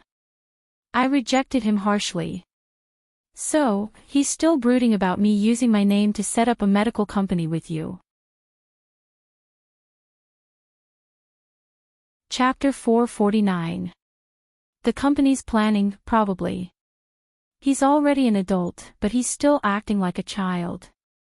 Guan Shuamin smiled. Actually, he knows that I'm not an idiot. That's why he helped me with the paperwork so quickly. What he said just now wasn't directed at you, but at me, expressing his dissatisfaction. You've only suffered because of me. Anyone else would have done the same. I see. Lin Yi nodded in realization. But Uncle Guan seems to be doing pretty well now. No longer relying on your family. Since then, he hasn't relied on me for anything. Guan Shuamin shook his head and said with a bitter smile, however, Xiao Xiang is lucky, he found an even more powerful backer, and now he's doing very well. When he's free, he wants to prove to me that he can succeed without relying on me. I didn't think Uncle Guan had this side to him. Lin Yi smiled. He probably knows that you were doing it for his own good, but the knot in his heart hasn't been untied yet. Of course he knows, but he's still brooding about it. Guan Shuamin said. Alright, forget about him. It's been so many years, I've gotten used to it. He might look like he doesn't like it, but he's still good to me. I don't even know who my parents are, haha. Lin Yi was a little saddened. He'd only understood the meaning of his parents after he grew up, but he still brooded over the fact that they'd abandoned him. Fortunately, he had two masters who loved him dearly, and that replaced the love he'd had when he was young. Guan Shuamin paused. He'd had many guesses about Lin Yi's parentage, even thinking that Lin Yi was the descendant of the benefactor who taught him all those years ago. It was one of the reasons he trusted Lin Yi unconditionally, but he'd never dared to ask. On one hand, Lin Yi didn't want to talk about his parentage, and on the other, he was afraid that Lin Yi would keep it a secret. It'd only make things awkward if he didn't tell him. You don't know who your parents are. Guan Shuamin looked at Lin Yi in shock. I only have two masters, but they're both nice to me, treating me like their own son. They're a bit strict, but I know they're doing it for my own good. Lin Yi didn't hide his identity on purpose, there wasn't much to hide. It's good that you have this mentality. But as long as someone treats you well, regardless of whether they are your biological parents or not, you will treat them as family, right? Guan Shuamin smiled. Master. In other words, a master is like a father. Yes, that's right. Therefore, I didn't lack love in my childhood. My mentality is also very normal. Lin Yi nodded seriously. Your medical skills were taught to you by your master. Guan Shuamin hesitated for a moment before asking. Yeah, one of them taught me martial arts, another taught me medicine, and a bad master taught me how to steal and gamble. Lin Yi smiled bitterly. I see. Guan Shuamin felt a bit of a headache at the complicated relationship between Lin Yi's masters. If your medical skills are already this good, then your master, I can't say that, Grandpa Guan. Both my old man and my kung fu master are special people. I'll have to keep it a secret without their permission. Lin Yi didn't want to hide anything from Guan Shuamin, but Lin Yi couldn't say anything without his master's permission. Even people close to him like Huaijuan didn't know about this. It's fine, I'm just asking. Guan Shuamin was a bit disappointed, but he didn't blame Lin Yi. After all, Lin Yi was doing the right thing. Let's talk about the company. The medicines that are ready for the market right now are pain relievers and injury medicine. I can't make any decisions on the other types without the formulas. There are some formulas for the other types, but which ones are more popular? Lin Yi didn't know much about business. Well, as long as it's effective, it'll sell well. Guan Shuamin said. Common cold medicine, for example. If you can make a traditional medicine with minimal side effects, it'll sell well too. But these are all established pharmaceutical companies with established formulas and brands. It's pointless for us to go in and fight for the market. It's true that the common cold medicine's formulas are already set. Even if I were to change it, it wouldn't be much of an improvement. The best way would be to supplement it with acupuncture or cupping, but that's impossible unless it's a clinic. You can't just get acupuncture and cupping for free, can you? Lin Yi nodded with a smile. I'm not an expert when it comes to business, actually. I'm just giving my personal opinion. Guan Shuamin said. You should hire a management expert to run the company. That's true. It's not that easy to find a professional manager. Lin Yi knew that Guan Shuamin was speaking the truth. First of all, is the person trustworthy, and second, is he really capable? After all, the success of a pharmaceutical company depends on the professional manager's ability. I think you should ask Mr. Lai about that. He's been in the business world for a long time, and he should have some experience. It shouldn't be too hard to ask him to find a professional manager. Guan Shuamin said. At least it'll be easier than looking for one ourselves. That's true. Lin Yi nodded. Fatty Lai left for about half an hour before rushing back with a few bags of herbs in his hands. He barged into Guan Shuamin's study. Miracle Dr. Lin, I bought them all. With that, Fatty Lai placed the bags on the coffee table in front of Lin Yi. Lin Yi looked at the huge pile of bags in front of him, confused. Why was there so much? Even if he bought a kilo of each herb, there wouldn't be this many. Lin Yi opened a bag and checked the herbs inside. They were all packed according to his prescription. He couldn't help but feel strange. Isn't this enough? What's in the other bags? The other bags are the same, but I bought them at different points. Fatty Lai said, panting. There are a lot of scammers these days. I was afraid that I'd buy fake medicine in one pharmacy, so I thought about buying from a few more.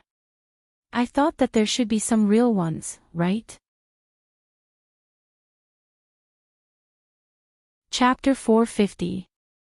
Volunteering himself, Lin Yi looked through the other bags of herbs. Other than a few that have been stored for a little too long, they're all real. That's good, that's good. Fatty Lai was afraid that all the herbs he bought were fake, so it was fine as long as there were real ones. Then Miracle Dr. Lin, please pick the good ones and use them. Alright, Grandpa Guan, do you have a furnace for decocting herbs? Lin Yi asked. Yes, I'll get Aunt Lu to bring it over. Shuamin was a traditional Chinese medicine expert, so his house naturally didn't lack equipment for decocting herbs. Then, do I need to leave for a moment? Fatty Lai was a sensible man. He was afraid that Lin Yi would be careful when he decocted the herbs, so he didn't want to attract unwanted attention. No need, just sit here. I have some things to ask you about the company's opening. Lin Yi waved his hand, gesturing for Fatty Lai to sit. Ask me. Fatty Lai was flattered, rubbing his chubby hands together. I wouldn't dare to ask for advice, but I can only make decisions. Don't worry, I'll tell you everything I know. Miracle Dr. Lin, you're asking me to speak because you think highly of me. Aunt Lu quickly brought the decocting equipment over, and Lin Yi nimbly picked out some fresh herbs and threw them into the frying pan. It looked like a random grab, but the amount was actually very precise. Fatty Lai was secretly amazed, but didn't think much of it. Lin Yi's medical skills weren't just for show, and this was nothing compared to his other skills. Even Xiaomin was surprised by Lin Yi's speed. It seemed like Lin Yi didn't even look at the equipment before he finished the process. Fatty Lai, my medicine company has 2 initial products ready for the market. One is a painkiller with no side effects, and the other is an injury medicine. How do you think we should advertise it? Lin Yi asked. Miracle Dr. Lin, is this injury medicine similar to Dr. Kang's golden creation medicine? Fatty Lai showed a shrewd face when it came to business, no longer the crybaby and soft-hearted man he was before. Almost. I haven't seen Jinshuang medicine before, but my injury medicine can also help the wound heal quickly without leaving any scars. Lin Yi nodded and said. That should be about it. Fatty Lai pondered for a while and said, my suggestion is to use this injury medicine first and use it to get famous. Oh. What do you mean? Lin Yi looked at Fatty Lai. Both Lin Yi and Xiaomin wanted to release both medicines together, but Fatty Lai wanted to release them in batches. We will only introduce one medicine that has similar effects to the most amazing Dr. Kang's golden creation medicine in the market. This way, everyone will compare us. Fatty Lai said, they will have some doubts about our product in the beginning, but once they realize that the effects are the same as Dr. Kang's medicine, they will start to lean towards us. Of course, there are 2 prerequisites. One is that our product's price must be lower than theirs, and the other is that we must have sufficient supply. According to what I know, there are a few ingredients in Dr. Kang's golden creation medicine that are produced in low quantities, and they give priority to special organizations and the military. That's why they don't sell a lot in the civilian market. So if they can't buy their product, the consumers will choose us. Of course, if our product is better than theirs, then we don't have to lower the price. Or if we can't increase our production, then no matter what, the market will still be out of stock. There's no point in fighting with them for the market. Fatty Lai finished in one breath and wiped the sweat off his forehead. Lin Yi and Xiaomin were stunned. They didn't expect Fatty Lai to be so skillful. Not only was he a crybaby, but he was also a genius. Then the sales of the painkillers. Lin Yi didn't have much experience in the business world, so he continued to ask humbly. As long as our injury medicine is a hit, the painkillers won't be a problem. Fatty Lai said. Once our first product hits the market and is accepted by the consumers, there's basically no need to advertise our second product. Of course, we can also hold a live press conference. I see. Lin Yi nodded, enlightened. Then should we still hold the auction I've been planning? I'm planning to auction off a few of the pill of life extension and toxin cleansing, but... Lin Yi hesitated. He wasn't familiar with Fatty Lai, so he couldn't make it sound too easy to concoct the pill of life extension and toxin cleansing. If he said it was like candy, then he'd have to scam an entire skyscraper all for half a pill. That'd be a huge loss. Although he was the one who offered it. Lin Yi didn't want Fatty Lai to scold him behind his back. He continued. But it's not easy to concoct the pill of life extension and toxin cleansing. Many of the ingredients are almost extinct, so there's a limited number of them. We can't mass produce them right now. If we auction this, won't it seem like it has nothing to do with the medicine company's products? Of course not. It's a gimmick. Fatty Lai waved his hands. This pill of life extension and toxin cleansing was really good stuff. It was wise of him to dig half a pill out of a pile of dog shit. Lin Yi probably didn't have many of these pills left. This was a priceless treasure. I thought it was a gimmick too, but from what you're saying, it doesn't seem like a gimmick anymore. Lin Yi asked. How is it meaningless? Fatty Lai waved his hand. We can announce this pill of life extension and toxin cleansing to the public. It's a limited edition ingredient because the success rate is low and the ingredients are rare. Well, we can just say that it's a limited edition ingredient given to us by the expert who provided us the recipe. The rarer something is, the greater its value. When the pill of life extension and toxin cleansing achieves good results, the price of our injury medicine will naturally rise as well. Lin Yi nodded, thinking that Fatty Lai's idea wasn't bad. Do you know where I can hire a professional manager to manage the company? Well. Fatty Lai's eyes flashed with excitement and anticipation when he heard Lin Yi's words. His face flushed a little. What do you think of me? You. Lin Yi paused for a moment before understanding what Fatty Lai meant. You're saying you want to be a professional manager? Yeah, what do you think of me? I've been in the business world for more than 10 years. I'm quite experienced. Fatty Lai said, thumping his chest. But your trading company and real estate company. Lin Yi looked at Fatty Lai, confused. Chapter 451. Another follower. Lin Yi didn't know what was wrong with Fatty Lai. Why was he abandoning his existing company and coming to a new one to be a manager? You don't want your family's business anymore. Lin Yi couldn't figure out Fatty Lai's intentions. Miracle Dr. Lin, I gave my family's business to my brother. I don't want it anymore. I don't care about it. I don't want to fight and scheme against him all the time. Fatty Lai chuckled. Besides, I think that following you will have a better future than running those family businesses. Miracle Dr. Lin, I can foresee that your company will be even more powerful than that Dr. Kang's medical group. I'll be the manager of the group and your spokesperson, Miracle Dr. Lin. Won't I be the best? When my brother finds out about the importance of the pill of life extension and toxin cleansing, he'll be begging me on his knees. Begging? Is that rare? Don't you always kneel and cry? Lin Yi couldn't help but admire Fatty Lai's courage. He'd abandoned his family's business to follow him. That's different. You're a miracle doctor. I wouldn't kneel and cry to anyone else, Fatty Lai said, a little embarrassed. Lin Yi thought that this guy was a natural crybaby. He didn't think that it was just directed at him.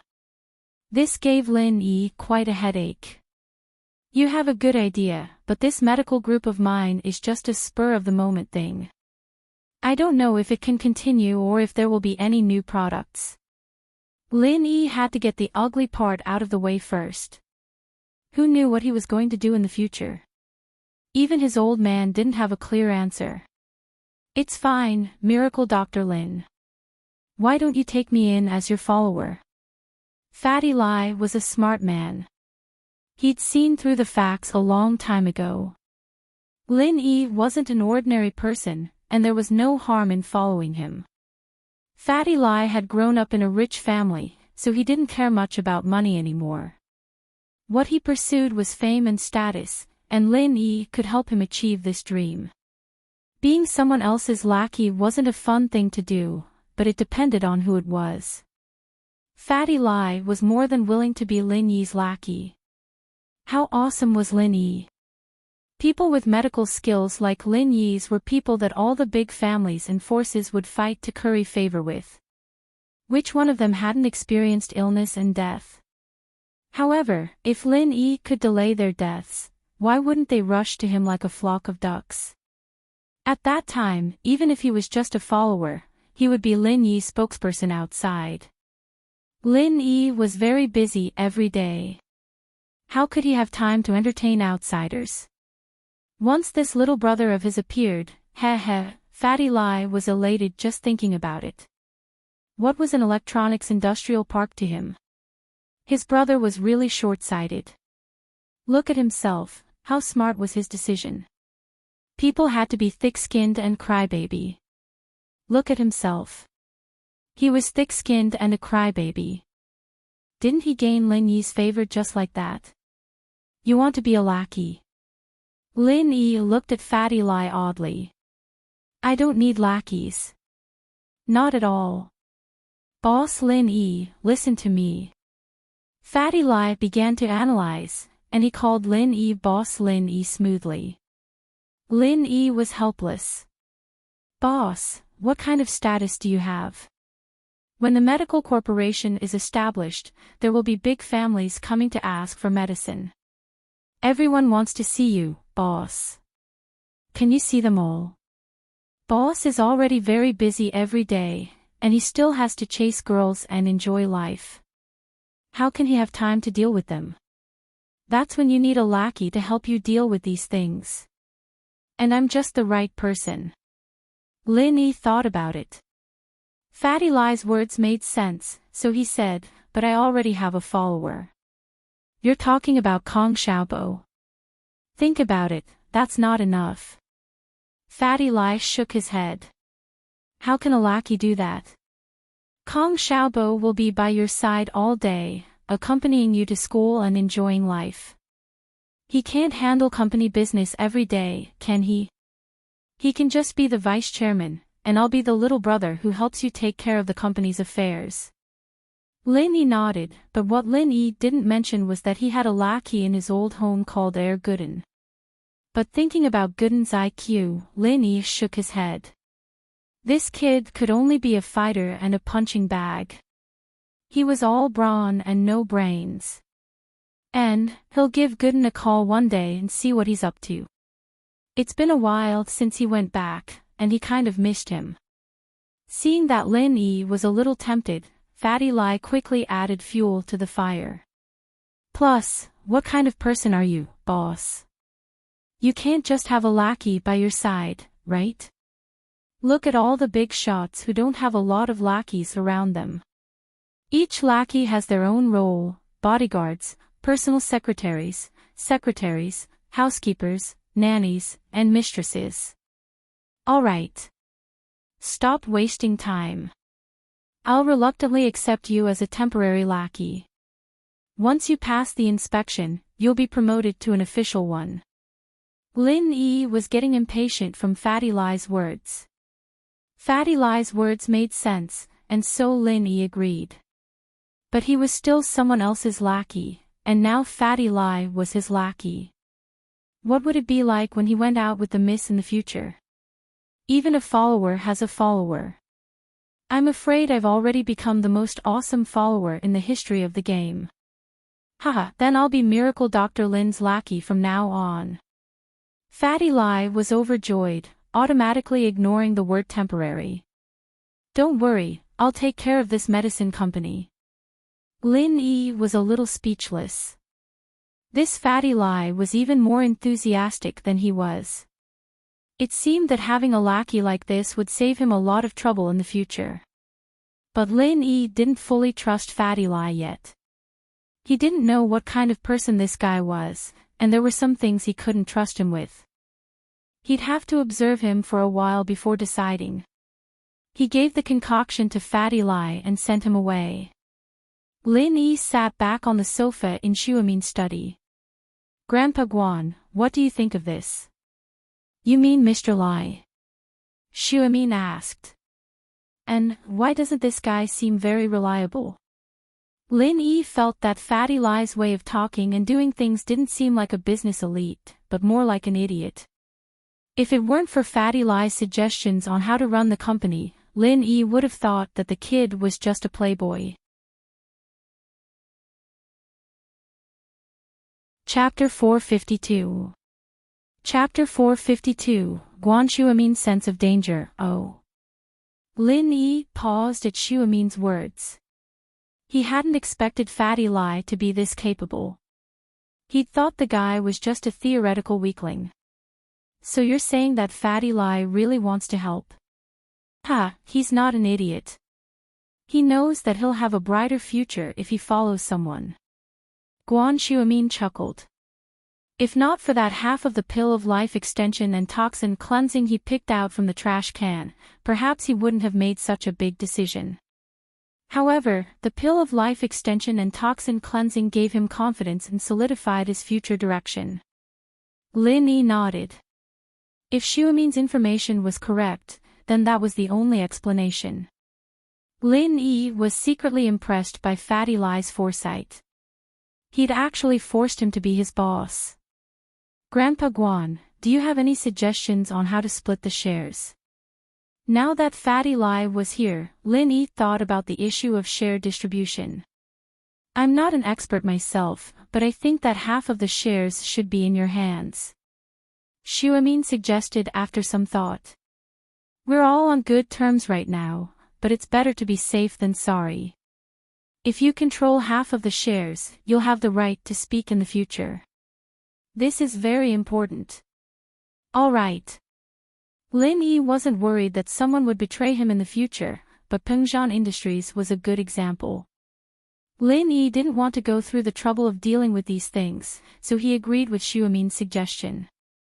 How about this? You and Kong Xiaobo will each take 15% of the company.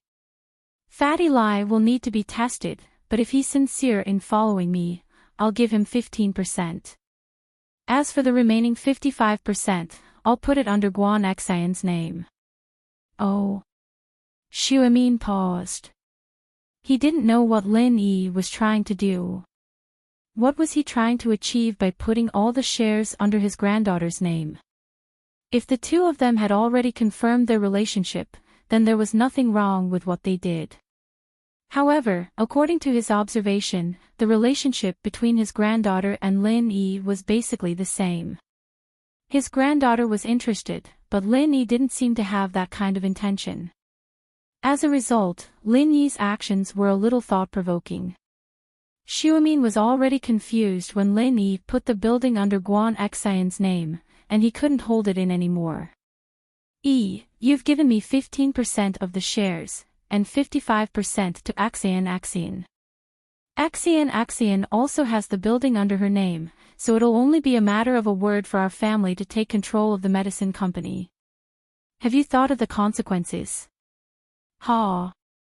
Lin Yi smiled. He knew Xiumin would ask this. If Xiumin had accepted all of this without a word, Lin Yi wouldn't have said anything, but he would have looked down on Xiumin in his heart.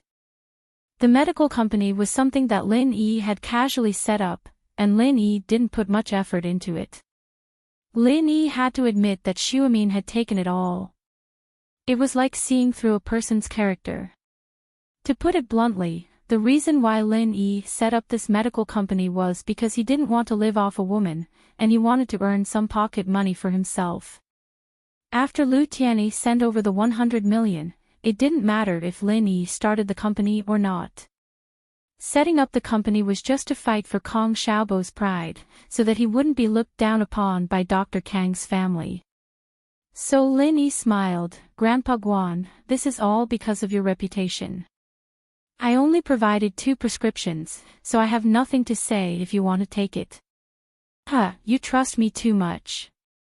Although Xiumin didn't have any ulterior motives, he was touched by Lin Yi's trust. I'll give my shares to Xian as well.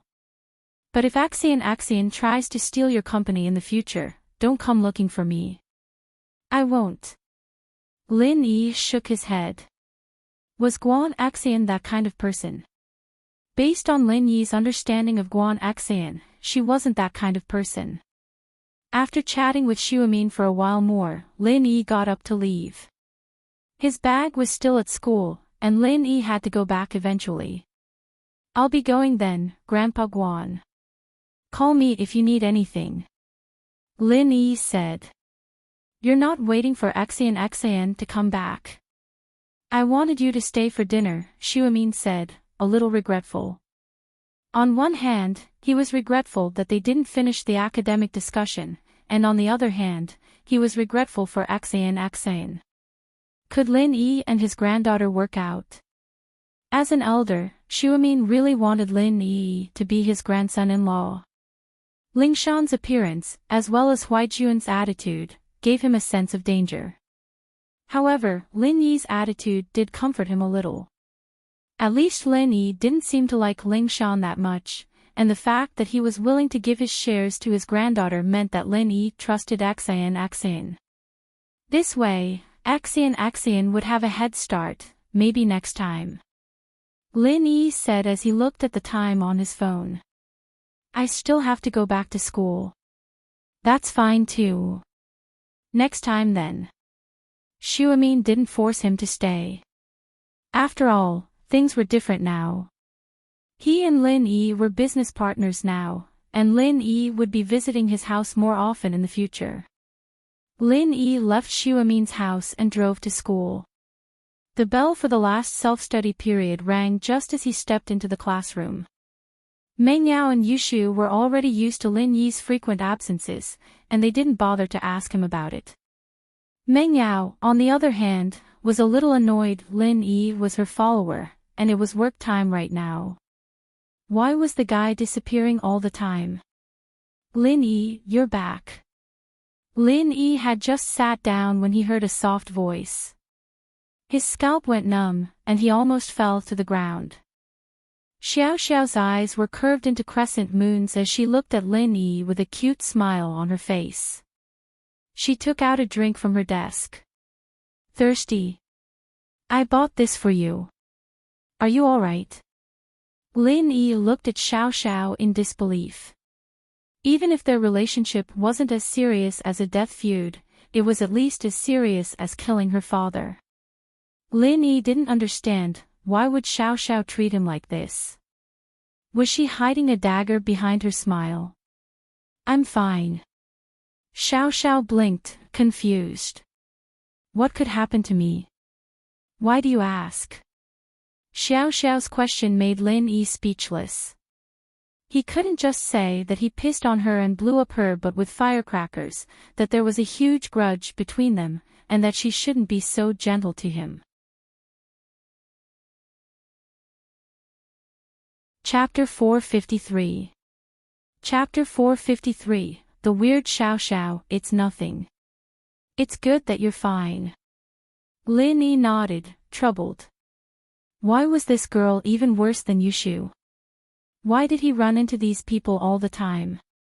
He thought that the days of bullets were scary, but there were scary things in real life as well. For you, it's really good. I drank a bottle earlier and thought it was pretty good, so I bought it for you. Xiao put the drink in front of Lin Yi. Thanks. Lin Yi said helplessly. What else could he say? If Xiao had just scolded him the moment she came, Lin Yi would have thought it was normal. He'd just ignore her and be done with it, but she was talking nicely to him, and he couldn't just pretend he didn't hear her, could he?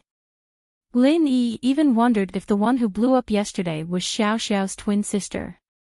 The violent older sister was blown up, and today it was the gentle younger sister. Lin Yi was actually a little thirsty. He picked up the bottle and looked at the bottle. It was unopened. He opened it and took a sip, and there was nothing wrong with it. Lin Yi took a few sips, confused. You're welcome. Xiao shook her head. If you like it, I'll buy it for you every day. Pfft. Lin Yi was drinking when he spat it out at Xiao's words, onto Kong Xiaobo's back. Kong Xiaobo was listening to the conversation between Xiao and Lin Yi, secretly envious of Lin Yi. He turned around with a bitter face. Boss, I'm already envious of you. Why did you spit on me? I'm sorry. Lin Yi sweated as he looked at Xiao oddly. Xiao, tell me the truth. What do you mean? Nothing. Xiao looked at Lin Yi with wide eyes, as if she didn't understand what Lin Yi was talking about. Were you the one whose butt was blown up by the firecrackers yesterday? Lin Yi asked. Aw. Don't say that, it's so embarrassing. Xiao's face reddened as she whispered. Lin Yi was about to faint. Have you become stupid from the explosion? You're the dumb one, I'm the real me now. Xiao pouted. Didn't I want you to teach me how to race? I also felt that there was something wrong with my method, so I changed it. It's impossible to teach you how to race. It's illegal, Lin Yi said. It's fine, you can teach me how to race and drift too, Xiao Xiao said seriously. I don't have time. Lin Yi frowned. It's fine, I won't learn then. Xiao Xiao smiled nonchalantly. Question mark. Lin Yi looked at Xiao Xiao in disbelief. What the hell? What the hell happened? When he left at noon, Xiao Xiao's cold face still had that angry look on it. What happened now? The night class was physics, and the teacher came in soon. Lin Yi didn't ask much, so he turned his head and started flipping through his physics book, ignoring Xiao Xiao. A smile formed on Xiao Xiao's lips, and she wanted to clench her fists and cheer. As expected, Lin Yi was amenable to coaxing but not coercion. As long as she persisted, she wouldn't have to worry about not being able to capture Lin Yi's heart, and then she'd dump him. She'd let him know the consequences of messing with her. The whole class, Xiao Xiao was fantasizing about her future plans. Lin Yi, on the other hand, was very troubled, wondering why Xiao Xiao had become like this. From his past experience, Xiao Xiao had to be planning something big. The first time she gave him a drink, she didn't have any good intentions. She wanted him to go to the washroom so she could take pictures of him. This time, she probably wouldn't use the same cheap trick, so there shouldn't be anything wrong with the drink. It was just a way for Xiao Xiao to get on his good side. Pin Liang was very happy right now. He'd contacted a high-class beach through one of his father's business partners, and he'd be able to reserve the entire VIP area. He'd be able to show off to Meng Yao later. He'd already talked to the homeroom teacher, Ms. Liu, and was ready to announce the good news after school. The night class finally ended, and Ms. Liu walked in with Pin Liang walking up to the podium, very pleased with himself. Everyone, calm down. Don't pack your bags yet. I have good news for you all. Ms. Liu was very supportive of Pin Liang sponsoring the class spring outing. There wasn't much time left in the 12th grade, and the students didn't have much time to play together. The tree planting event was something that many of them enjoyed so much that they forgot to go home. Pin Liang sponsoring a spring outing at this time made Ms. Liu's impression of Pin Liang improve quite a bit. This guy wasn't a spoiled young master who didn't know shit. As soon as they heard the good news, the noisy class immediately quieted down. Everyone stopped what they were doing and raised their heads to look at Teacher Liu. This weekend, our class will be organizing a spring excursion. The destination is the natural beach in Boundless City. Ms. Liu's voice had barely faded when the students started cheering. Going to the beach was much more interesting than planting trees, and the students who'd been suppressed for a long time were all excited. This excursion is organized and sponsored by Pin Liang. You don't have to pay a single cent, just buy some snacks for yourselves. Ms. Liu said. Let's give Pin Liang a round of applause to thank him for his contributions to our class. Ms. Liu was planning to give Pin Liang a scolding in a class meeting. This guy was too daring, setting fireworks on a tree. Wasn't he afraid of catching fire? But she couldn't say anything about it now. Yay! Many students were excited when they heard that it was free.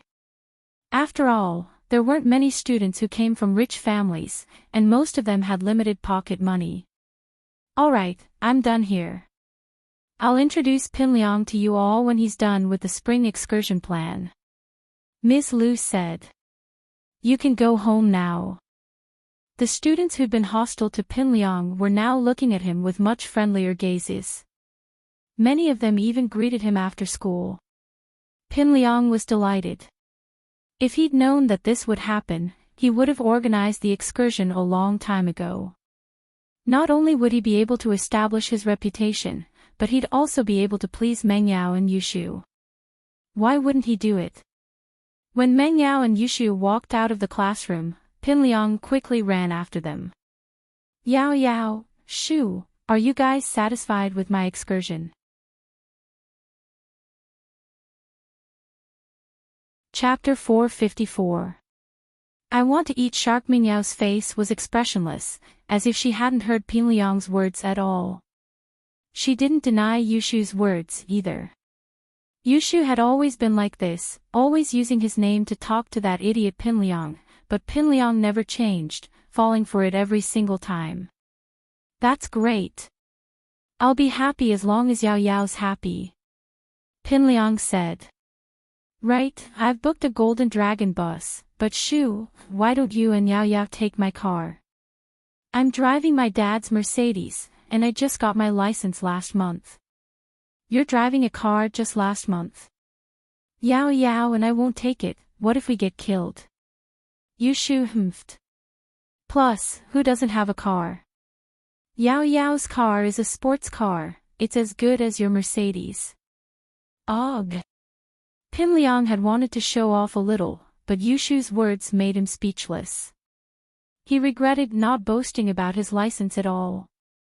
Getting a driver's license while still a student was something to be envied by normal people, but it wasn't something new to Miss Mengyao and Yushu. Do you have a private plane? I don't need a car, but a plane is. Yushu blinked as she turned to Pinliang.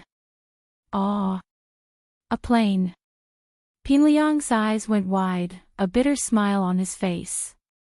Do you know how much a private plane costs, Miss Mengyao? Even if his family was rich, they couldn't afford a private plane. A Boeing 757 cost tens of millions of dollars. What kind of joke was that? It's fine if you don't have one, but Yao Yao gets carsick and can only take a plane. We won't be going, you bring the other students. Yushu said regretfully. Wah. Pinliang almost tripped and fell to the ground. Not going just like that. Then why did he spend so much effort to invite his classmates to play? Wasn't he crazy? Pinliang had organized this event for Mingyao's sake, and if Mengyao didn't go, what was the point? But a plane. Pinliang suddenly had an idea. Shu, what do you think about renting a plane? Even if he couldn't afford to buy a plane, he could still charter one. It was said that a small private plane didn't cost much. If he changed it to a helicopter, it would be even cheaper. Oh, that's fine too. You can charter a seaplane. I want to land on the sea. Yushu's words almost made Pinliang faint again. A seaplane. Pinliang was getting a little dizzy. Can we book it? Sure, why don't you go and ask? Yushu, on the other hand, wasn't lying. I heard there's a private seaplane service at the beach in Boundless City. I see. I'll go ask then. Pinliang smiled bitterly and nodded. Why didn't he ask earlier? Now there was trouble. However, Pinliang had no choice but to accept the fact that he had to win Mingyao's heart. Yao Yao, what do you want to eat? I need to prepare in advance. Oh, we want to eat barbecued shark meat. It'd be best if it's freshly caught in the sea. Yushu said. Shark. Pinliang blinked. His face turned even more bitter. Freshly caught shark. Who would dare catch a shark? That was like asking for his life. Pinliang was getting more and more convinced that this trip to get on Mingyao's good side wasn't going to be that easy. Alright, we're leaving now. We'll text you when you're ready. Yushu pulled Mengyao and left quickly after that. Pinliang was left standing in the hallway with a bitter smile on his face. Xiaofu had been waiting for him. Liang bro, what's wrong? What else? It's not like you didn't hear what Yushu said. Renting a plane is fine as long as you can get it, but catching a shark. Isn't that a joke? Pinliang sighed. Liang bro, that's not a joke. Xiaofu waved his hand. I thought you thought renting a plane was too expensive. You know what's going on with my family. My uncle isn't a shareholder of the school anymore, but my dad's business isn't affected. He's also connected with a big boss recently, so he doesn't lack money. As long as there's a charter service, it'll be fine. Pinliang said. But catching a shark. Isn't that just suicide? Not suicide. Xiaofu smiled slyly. That's easy. When the time comes, Liang bro, we'll prepare a dead shark and put it at the bottom of the sea. I'll put on a shark fin and pretend to be a shark, and you'll pretend to come down and fight me. I'll pretend to be dead and sink to the bottom of the sea, and you can drag the dead shark to shore. That's right. Pinliang's eyes lit up at Xiaofu's idea. He gave him a thumbs up. That's a brilliant idea. This was great. Didn't Meng Yao like strong, handsome men? I'll fight a shark and show off my manliness. Meng Yao won't fall for me then. Yeah, that's why it's not hard at all. Now we need to figure out how to charter a plane. Xiaofu wasn't good at other things, but he was good at dirty tricks. That's easy. I'll talk to my dad about it when I get back. Pinliang's worries were solved, and he felt much more relaxed. He hummed a little tune as he walked out of the school with Xiaofu. Meng Yao, on the other hand, looked at Yushu helplessly. Shu, can you stop messing with Pinliang? It's his fault for being an idiot. Yushu didn't care. Yao, we're graduating soon. If we don't mess with this idiot a little, we won't be able to play with him in college. Play, you only know how to play all day long. You'll get into trouble sooner or later. Meng Yao glared. It's fine. With Shield Bro protecting us, I'm not scared of Pinliang anymore. Yushu said happily. What's up with Lin Yi? Why is he with Xiao Xiao again? Meng Yao turned her head to see Xiao Xiao beside Lin Yi, giggling as she talked to Lin Yi. Oh, are you jealous, Yao? Do you want me to go scout and see what they're talking about? Yushu rubbed her palms together. No need. Meng Yao shook her head faintly. Who cares what he's doing? Let's go home. Sure, I want to go take a look. Yushu was curious. Then I'll go back myself. You think of a way home. With that, Meng Yao opened the car door and got in. Wait for me, I'm not going. Yushu quickly got in the car after seeing that Meng Yao was angry, but her eyes couldn't help looking back. Chapter 455. Chapter 455, The Beginning of a Nightmare. Why are you following me? Lin Yi frowned as he looked at Xiao Xiao. Don't they all say that you're marked by the company you keep? Xiao Xiao said with a smile. It's fine if you don't teach me how to drive, just let me stay by your side. You'll be able to subtly influence me, and I'll be more and more like you, and then I'll know how to drive. Lin Yi was speechless at Xiao Xiao's reasoning. Do whatever you want then, I'm going home. With that, Lin Yi turned to the food street behind the school, where he parked his car. Xiao Xiao, on the other hand, was still following Lin Yi leisurely. Lin Yi frowned, worried that Mrs. Tang and Tang Yun would misunderstand. Can you follow me tomorrow? Can't I go home with you? Xiao Xiao had made up her mind to follow Lin Yi, and so no matter what Lin Yi said, she kept her voice soft. You don't want your car anymore. Lin Yi was a little speechless. Xiao Xiao's attitude made it impossible for him to get angry. If she were like before, Lin Yi could just send her flying with a kick. But now, he couldn't just kick this cute girl. I'll go home with you first, and then take the bus back to get it. Xiao Xiao said. Xiao Xiao, can you be a little more normal? Lin Yi couldn't take it anymore. If you keep acting like this, I won't come tomorrow. Then I won't go home with you. Don't not come, I still want to be by your side every day. Xiao Xiao quickly shook her head. Then I won't go home with you, alright? I'll be going first. Lin Yi finally got rid of Xiao Xiao, and he slapped his forehead in relief. Just what was wrong with this Xiao Xiao? Lin Yi didn't believe it at all. There had to be something else that people didn't know about. What Lin Yi didn't expect was that his nightmare had just begun. Who was that girl just now? Although Lin Yi was in a rush to get rid of Xiao Xiao, Tang Yun, who was helping her mother with the barbecue stall, still saw it. In actuality, Tang Yun saw Lin Yi the moment he arrived at the food street. She was hesitant to call out to him when she saw that there was a girl beside him.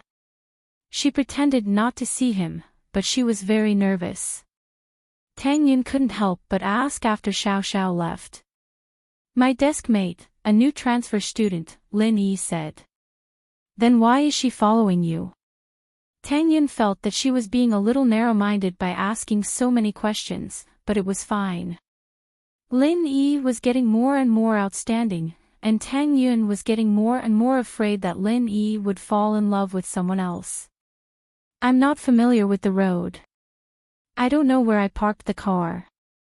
I can't find it, Lin Yi said casually. I see.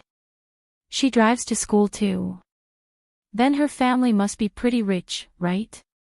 Tang Yun was startled. If Xiao Xiao really wanted to compete with her, even she wouldn't be able to win. Who knows, but she saw me driving once and thought that I was good, so she wanted to learn from me. I don't have time to talk to her, Lin Yi said. Oh, I see. Tang Yun started to get nervous again after hearing Lin Yi's words. So Xiao Xiao was here for Lin Yi. This gave Tang Yun a faint sense of danger. Let's not talk about her. How's Auntie's business? Lin Yi didn't want to talk about Xiao Xiao in front of Tang Yun. It's not bad. My income is 3 to 4 times what I used to be. That's around 10,000 a month. Tang Yun was very happy. This was the first time the family was making so much money. And then let's save some money and rent a storefront. We can open a barbecue shop. That way, we won't have to work so hard anymore. Lin Yi nodded. He could take out more money for Tang Yun's family to open a barbecue shop, but with Tang Yun's personality, she wouldn't accept it. That's what I was thinking, too. I don't want Mom to be exposed to the sun and the wind, but Mom said. It's too risky. She doesn't want to lose the money. Tang Yun blushed, she said. She said that she wants to save the money for my dowry. Lin Yi blinked and smiled weirdly, then I'll talk to Auntie about it. I don't need that little dowry, so she doesn't need to save it. You? Tang Yun blinked as well, but reacted quickly. Her face reddened even more as she punched at Lin Yi. What are you talking about? I didn't say I wanted to marry you. Ha! Lin Yi held Tang Yun's hand. Auntie already agreed. After helping Tang Yun and Mrs. Tang for a while, the number of students gradually decreased. Lin Yi helped Mrs. Tang send the barbecue cart to the nearby warehouse, and then drove Mrs. Tang and Tang Yun to the slums. I heard that the slums are going to be relocated. Do you think we should ask for compensation or move back? Mrs. Tang couldn't make up her mind these days. Compensation was said to be a few $100,000, but they could also move back to a building similar to their current size. It was a good deal. It's okay if you want to move back. I don't know much about this. I'll ask someone for you another day. Lin Yi thought of Fatty Lai. Wasn't this guy in real estate? He would understand if he asked. However, with Fatty Lai's style, if he knew that Tang Yun was his girlfriend, he would probably give them a villa the next day. However, from Lin Yi's point of view, Tang Yun wouldn't accept it. That's fine, but it's just a rumor. It's hard to say if they'll even move. Mrs. Tang sighed. The last few times we wanted to move, it was because we didn't reach an agreement on the compensation. It's fine. If you need anything, just let me know. I have a friend in real estate, I'm sure he'll be able to help. Lin Yi said. After sending Tang Yun and Mrs. Tang to the slums, Lin Yi didn't get out of the car and drove straight back to Meng Yao's villa. Meng Yao didn't say anything about Lin Yi leaving early and returning late. She looked at him coldly and continued watching TV with Yushu. The next afternoon, Lin Yi, who had been tormented by Xiao Xiao the whole morning, was finally free. He planned to eat with Tang Yun in the cafeteria, but Xiao Xiao followed him out of the classroom. "Why are you following me?" "I'm going to eat with Tang Yun." Lin Yi didn't expect this little tail to follow him. "I'm going to eat too." Xiao Xiao blinked. "It's a good opportunity to get to know your girlfriend. We'll be seeing each other often in the future." "What do you mean?" "You want to be by my side every time I go on a date." Lin Yi's face turned green. Chapter 456. She couldn't take it anymore. Tang Yun's expression froze when she saw Lin Yi with Xiao Xiao. Lin Yi had explained it yesterday, but she was still worried. Why would she be worried about a guy? Tang Yun rubbed her temples. It was unbelievable, but it was the truth. If it were half a year ago, she would have scoffed at girls like this, worrying about a boyfriend cheating on her. Didn't that mean she wasn't attractive enough? Tang Yun felt that she wouldn't be like those girls, worrying all the time. But now, the answer came so quickly. Tang Yun regretted making fun of people before. She shouldn't have. Mocking people for being inferior was the truth. The ancients wouldn't lie to themselves. "Lin Yi, you've been waiting for a long time." Tang Yun tried her best to look normal as she turned to Xiao Xiao. "This is your new deskmate, right?" "Hello, I'm Xiao Xiao." Xiao Xiao put her hand out. "I'm Lin Yi's admirer." "Aw." Tang Yun paused, shaking Xiao Xiao's hand weirdly. "Admirer?" "Yeah, he's really cool when driving. I want to learn from him, but he hasn't taught me yet." Xiao Xiao nodded generously. "Is that so?" Tang Yun frowned. What did she mean by admirer? "Let's go, ignore her."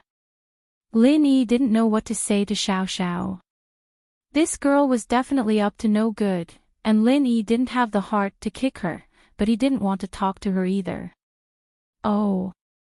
Tang Yun felt much better after hearing Lin Yi's words, and her attitude towards Xiao Xiao wasn't as hostile anymore. "We're going to eat, see you next time." "No need, I'm going to the cafeteria too." "Let's go together," Xiao Xiao said passionately, not caring that she'd become a third wheel. Tang Yun wanted to say something, but didn't.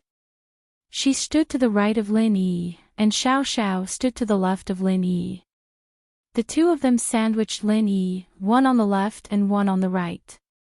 "Tang Yun, have you ever seen your husband drive? He's really handsome." Xiao Xiao turned to Tang Yun. "Hubby?" Tang Yun paused, but got a little angry. She wasn't angry because Xiao Xiao said Lin Yi was her husband, but because Xiao Xiao was being so vague. She didn't add "you" in front of the word husband and directly said this word. Those who didn't know would think that Lin Yi was her husband, or that they had the same husband. But Tang Yin didn't want to correct her. What if it was a slip of the tongue? If he were to say it out loud, wouldn't it be very embarrassing? So he said, "Yes, but if you want to learn how to drive, it's best if you go to a driving school. I have a driver's license, I just want to learn drifting." Xiao Xiao said. When they got to the cafeteria, Lin Yi found a table for two in order to get rid of Xiao Xiao. This way, Xiao Xiao wouldn't be able to sit with him, and Xiao Xiao indeed hadn't sat here before. She went to the food counter and lined up. "Lin Yi, what's going on with that Xiao Xiao? She looks like she's really clingy." Tang Yun asked casually. "What, jealous?" Lin Yi could guess what she was thinking just by looking at her face. "Jealous? Jealous? I'm not." Tang Yun, naturally, wouldn't admit it. I just think she's an idiot. Ha. Lin Yi smiled. What do you want to eat? I'll go buy it. Whatever, 1 meat and 1 vegetable. Just do as you see fit. Tang Yun wasn't a picky eater. She had a simple lunch with Lin Yi, 2 dishes for the 2 of them. It wasn't a waste. Lin Yi wasn't a picky eater either, so he usually went to whichever counter had the least customers. The dishes he bought were random as well. There weren't many people at the stir-fried garlic and steamed pork ribs, so Lin Yi bought 1 and brought it back. The 2 were just about to eat when they saw Xiao Xiao dragging a chair over with a big plate in her hand. She came to Lin Yi's table and placed it on it, adding a chair to the side of the table. The cafeteria was very crowded during peak hours, and so there were some folding chairs at the side of the cafeteria for extra seats when there were too many people. He didn't expect Xiao Xiao to drag a chair over herself. Lin Yi, I bought you braised chicken drumsticks, they're really good. Here you go. Xiao Xiao said as she put the chicken drumsticks in front of him. What? Lin Yi didn't think that Xiao Xiao would buy him a drumstick. Wasn't she trying to make him feel uncomfortable? Tang Yun was already feeling a little jealous. What was this girl playing at? Eat it, it's really good. Xiao Xiao said with a smile as she looked at Lin Yi. I heard from Pinliang that the drumsticks and lamb chops in the cafeteria are really good, but the lamb chops have to be made on the spot. I ordered 1, but it'll take a while. You can eat the drumsticks first. Lin Yi couldn't take it anymore. Lin Yi didn't do anything to Xiao Xiao because she was a girl, but now that she kept doing weird things, Lin Yi couldn't take it anymore. Xiao Xiao, are you done or not? Lin Yi glared at Xiao Xiao. You're so mean to me. Xiao Xiao jumped at Lin Yi. Her eyes reddened as tears fell down. Woo! Why are you so mean to me? I just worship you, and I want to get on your good side. I want you to teach me how to drive, what's wrong with that? Woo! Lin Yi looked at the pitiful Xiao Xiao in shock. He couldn't believe his eyes. Was this the same Xiao Xiao who was grinding her teeth, trying to take pictures of him and blow him up with firecrackers? She didn't even cry when he blew her up, and now she was crying just because he yelled at her. Tang Yun had been annoyed at Xiao Xiao for being so stupid. She finally had some alone time with Lin Yi, and Xiao Xiao came over to be the third wheel. But now that she saw Xiao Xiao looking so wronged, Tang Yun's heart softened. Did she really only worship Lin Yi? Or did she have other thoughts? But worship was hard to explain, and it could easily turn into affection. That was why Tang Yun was so hostile towards Xiao Xiao. But now, she felt pity for her. Lin Yi, can you talk to her and make her stop crying? Why don't you teach her? Don't get tricked by her. This girl likes to act. Lin Yi curled his lips and steeled his heart, ignoring Xiao Xiao.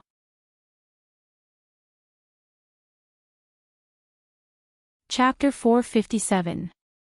Wasting her strength, Xiao Xiao wiped her tears away and stopped crying, but she didn't leave. She propped her chin on her hand and stared at Lin Yi, her eyes filled with infatuation and tenderness. Xiao Xiao's gaze made Lin Yi a little uneasy, and Tang Yun felt even more uncomfortable. What was going on? Lin Yi was her boyfriend, and now there was an admirer sitting next to him, staring at Lin Yi. How could she stop eating?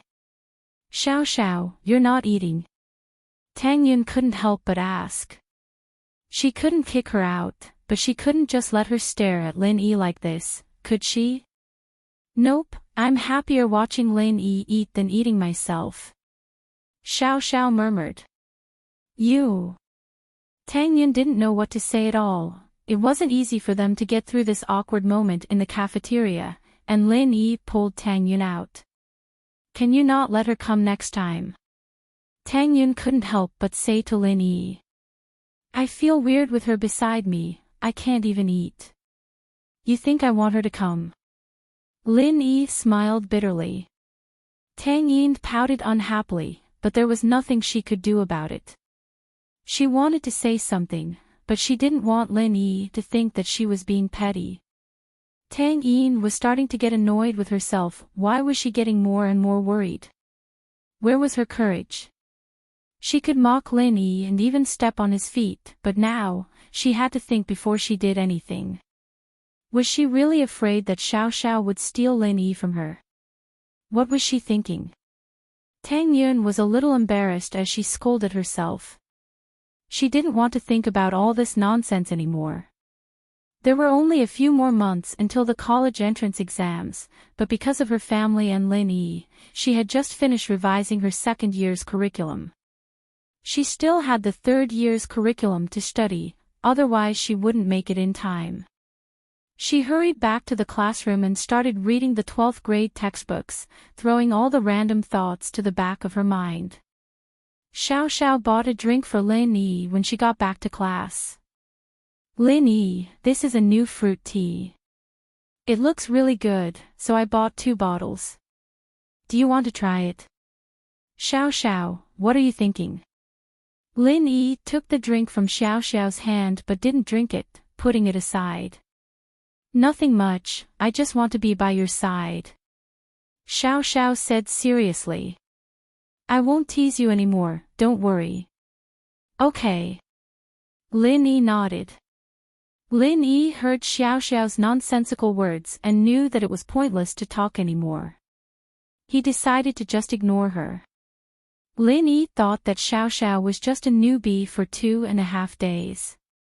If he ignored her and stopped her from carrying out her plan, she'd get bored and leave. He didn't think that Xiao Xiao would maintain this attitude for a few days, following wherever Lin Yi went. She waited at the door when Lin Yi went to the washroom, and when Lin Yi went to find Tang Yun, she followed him. Tang Yun almost gritted her teeth as she started to suspect Xiao Xiao's motives. Pinliang really did manage to get a private seaplane from the beach club. It was expensive, costing tens of thousands of yuan per flight, but it wasn't much to Pinliang. It was much cheaper than buying a plane, wasn't it? He didn't mind spending a bit more money to please Meng Yao either. The plane wasn't big, but it was more than enough to fit all 40 people in the class. Pinliang didn't bother looking for a bus. It was the same for one person, and it was the same for 40 people. The charter fee was fixed. When Pinliang announced that he was going to use the private plane to take everyone to the beach, the class went wild again. But be careful when you bring your personal belongings. Don't bring anything flammable or explosive. Ms. Liu started reading out the security rules. The security on a private plane wasn't as strict as normal security, but some dangerous items weren't allowed. In order to avoid trouble, Ms. Liu had to warn everyone beforehand. Most of the students didn't bring anything dangerous, so after hearing what Ms. Liu said, they didn't think it had anything to do with them. But Pinliang had to change his plans. He was going to bring a barbecue grill and some charcoal to the beach for an outdoor barbecue, but since they weren't allowed to bring a fire source on the plane, Pinliang couldn't bring those things. Xiaofu, looks like the barbecue plan has to be put on hold. Meng Yao wants to barbecue shark meat, how are we going to get it for them? Pinliang asked. Liang bro, I heard there's a new type of barbecue grill. Maybe we should get one. Xiaofu suggested. It doesn't seem that expensive, only a few hundred. Really? That's not bad. Go get one, I'll leave this to you. Pinliang calmed down at Xiaofu's words. Saturday morning, Pinliang and Xiaofu arrived at school with bags of stuff. They'd planned to meet at the school gates, and the whole class would get on the bus to the airport. Pinliang wanted to drive, but Meng Yao and Yushu were taking the bus, and he didn't want to be special. He told his father's driver to go back first, and waited for the bus with his classmates. Xiao Xiao was wearing sunglasses, a hat, and a small backpack. She looked like a traveling girl, pretty and cute. She attracted a lot of attention. Most of the boys' attention had been on Meng Yao and Yushu before, but now that Xiao Xiao had joined them, a part of the attention was taken away. Xiao Xiao was standing beside Lin Yi, making everyone jealous and envious, but Lin Yi didn't seem to care at all. All the boys had the urge to step up and take his place. Lin Yi, I brought a lot of good food. Xiao Xiao turned her head, her face flushed with excitement and happiness. Oh. Lin Yi replied flatly. I don't know how to swim, can you teach me? Xiao Xiao didn't lie to Lin Yi this time. She really didn't know how to swim. Oh, is that so? Lin Yi said faintly. I don't know how to swim either.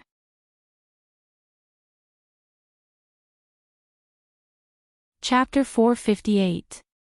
The consequences will be dire, the bus is here, Lin Yi reminded Xiao Xiao, ignoring her as he walked towards the bus. Xiao Xiao had no choice but to follow them, huffing and puffing. After getting in the car, she sat next to Lin Yi without even thinking about what was going on. It was supposed to be Xiaobo's seat, but Xiaobo didn't say anything when he saw that Xiao Xiao had taken it. He could only sit somewhere else. Liang bro, how do you think Xiao Xiao's going to deal with Lin Yi? She looks like she's in love with Lin Yi. Xiaofu had been paying attention to Lin Yi's movements for the past couple of days, so naturally he knew about Xiao Xiao's situation.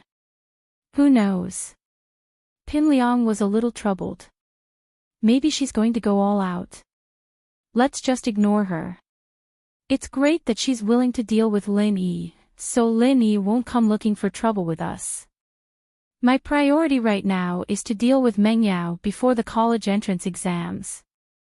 That's true, who cares about them? Xiaofu nodded as well. Liang bro, the shark plan is ready. We can execute it any time. Yeah, well done. Pin Liang patted Xiaofu's shoulder. I'm sure Meng Yao's impression of me will change drastically after this. Inside the floating cloud bar, Zihua had a meeting with two very influential people in Songshan, Zhou Tiandi and Zhong Fabai. Zihua walked the underworld, and was known as the boss of Songshan's underworld, but his underlings were all elites. There weren't any thugs from the streets. Zihua's business was big, and he didn't need those low-level gangsters to collect protection fees or whatnot. He'd always been involved in the high-end business of the underworld, like smuggling, drug trafficking, and this time, he was working with Jiang Wen to sell human organs. These were all big deals, much more profitable than collecting protection fees and the like. Other than Zihua, there were two other powerful people in Songshan. One was Zhou Tiandi, and the other was Zhong Fabai. One of them was in the entertainment business, while the other was in the hotel business. Both of them had a lot of henchmen working for them, especially Zhou Tiandi's eldest son, Zhou Ruoguang. He was the head of the North District. Zihua didn't care about what they were playing with, and Fabai and Zhou Tiandi didn't have the ability to play with things as advanced as Zihua, so they didn't interfere with each other's business. But this time, Zihua had no choice but to cooperate with these two. The first person Zihua talked to was Zhou Tiandi, because as far as he was concerned, Tiandi was much stronger than Fabai. Tiandi's son was the boss of the North District. Brother Tiandi, I'm really sorry to have made you rush over so early in the morning. Zihua had a favor to ask of Tiandi now, so his attitude was much warmer than before. Tiandi's arrival was reported to him by his underlings, and he quickly stood up to welcome him. This young master is...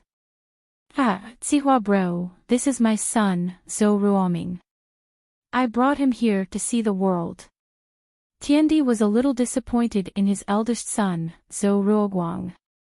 That guy was a pushover, not even as good as his younger son, Zhou Ruoming. As a result, Zhou Ruoming's successor was most likely going to be his younger son. Tiandi changed his strategy, and decided not to let Zhou Ruoming study blindly. Instead, he was preparing to train him as his successor. Oh. So it's young Master Zhou. You're quite the talent. Sihua nodded with a smile. Thank you for the compliment, Uncle Sihua. Zhou Ruoming was, without a doubt, very excited. His father was finally willing to train him, and this was his first time out, and he was bringing him to meet such an important person. As for Sihua, Zhou Ruoming had heard of him a long time ago.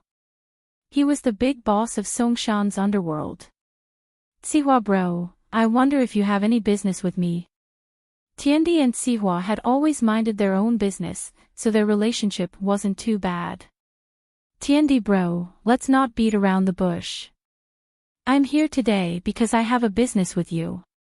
Sihua didn't beat around the bush. They were both in the underworld, after all, and there was no need to beat around the bush. Oh. What kind of business? Tiandi had been depressed for the past couple of days. Lin Yi had said that he wouldn't bother them anymore, but he was still worried. Now that there was business, he felt a little better. I'm sure you know who I am. Sihua said with a smile. One of the juniors of the big boss behind me wants to start a real estate company here, but he's lacking some manpower. Would you be interested, Tiandi bro? Manpower? You mean? Tiandi paused. Wouldn't his family's business skyrocket if he could form a relationship with the big boss behind Sihua?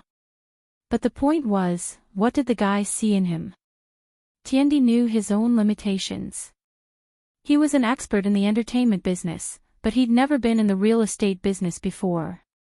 Demolition. Sihua smiled. You know that we'll need some tricks if we want to get a demolition done at a low price. I don't have the manpower to do that, so I wanted to work with you, Tiandi bro. Demolition? That's not a problem. Tiandi let out a breath of relief. Demolition wasn't easy at all. Wouldn't it be enough to let Zhou Ruoguang lead a group of people to threaten those relocated households? So you're saying that you'll agree to this, Tiandi bro? Sihua was quite confident in this. After all, it wasn't a difficult job for Tiandi, and it should be something he was good at. It shouldn't be a problem. Tiandi nodded.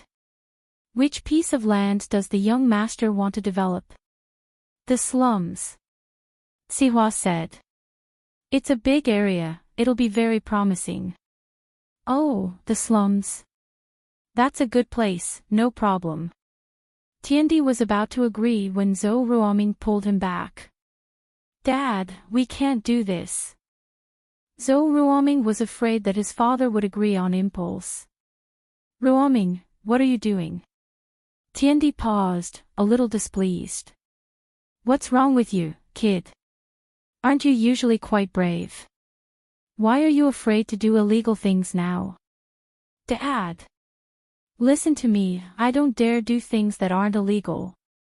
It's Tang Yun, she lives in the slums. Zhou Ruoming explained, panicking. He'd been pursuing Tang Yun, and naturally, he'd done a lot of research on her family background. It was normal that he knew she lived in the slums.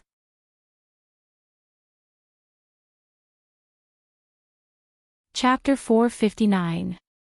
Chapter 459, occupied. What if he was stupid enough to bulldoze Tang Yin's house? He'd probably end up in the morgue the next day, wouldn't he? Even someone as strong as Yan Chiyuan was taken care of by Lin Yi. What else could he do against Lin Yi? Tiandi wasn't afraid of offending Sihua at this point. The worst that could happen was that their relationship would worsen. It wasn't a big deal. Tiandi stood up abruptly. Sihua bro, I can't do this. You should find someone else, I'm sorry. With that, Tiandi pulled Zhou Ruoming away without another word. What he was afraid of was what would happen if Lin Yi found out that he was planning to demolish Tang Yin's house with Sihua. What if Lin Yi came looking for trouble? Tiandi cursed his own luck, he shouldn't have come if he'd known about this. Sihua frowned as he watched Tiandi and Tiandi's disappearing silhouettes. What the hell was that? Is there something wrong with him? I'm asking you guys out of respect, it's fine if you don't want the money. Sihua bro, I heard them mention a name, maybe it's someone they know. Jiaonong said. Let's not bother with them, called Zhong Fubai over. Time waits for no man, Master Bing will be here soon. We need to get the real estate company up and running before he gets here. Sihua said. Right, how's Jin Gubang? He's registered a real estate company himself, and he's planning to give all the shares to Master Bing. Jiaonong said. He's pretty smart. Let's leave him 10% of the shares and let him stay as the CEO of the company. Sihua said after some thought. Master Bing's just playing around, he needs someone to help him manage the company. He's Zhong Fubai's relative, it'll be easy to use him. Alright, I'll talk to Jin Gubang later. Jiaonong nodded and went to call Zhong Fubai. Fubai, on the other hand, didn't have as many concerns as Tiandi. He was looking for a new backer now that Gubang was gone, and Fubai agreed without a second thought when he heard that Sihua wanted to recruit him and Gubang to run this real estate company, and that it was for the nephew of the boss behind the scenes. Due to the specifications of the private seaplane, it didn't have a luggage compartment, so it couldn't be checked in. Some dangerous goods weren't allowed to be brought onto the plane. After going through the security check, the class boarded the plane under the guidance of Teacher Liu. It was the first time for many students to take a plane, and their eyes were full of novelty and excitement. Even if they had taken a plane before, they had never taken an amphibious plane, so no matter who it was, they were very excited. In this kind of small plane, the front was better, but the seats near the back would be very bumpy. Fortunately, after the class sat on the plane, only the first few rows were filled, and there were only some luggage in the back. Pin Liang and Xiaofu were getting ready to sit in the luxurious seats at the front. The first row was very spacious, and there were 4 seats in total. 2 were for Meng Yao and Yushu, and the other 2 were for Pin Liang himself. Pin Liang and Xiaofu were just about to sit down after putting down their luggage when someone behind them pushed them, almost causing them to fall. Move aside, don't block the way. It was Lin Yi, who was already sitting in the seat that used to be Pin Liang's. Xiao Xiao, on the other hand, followed Lin Yi and sat in Xiaofu's seat. Pin Liang's face turned green.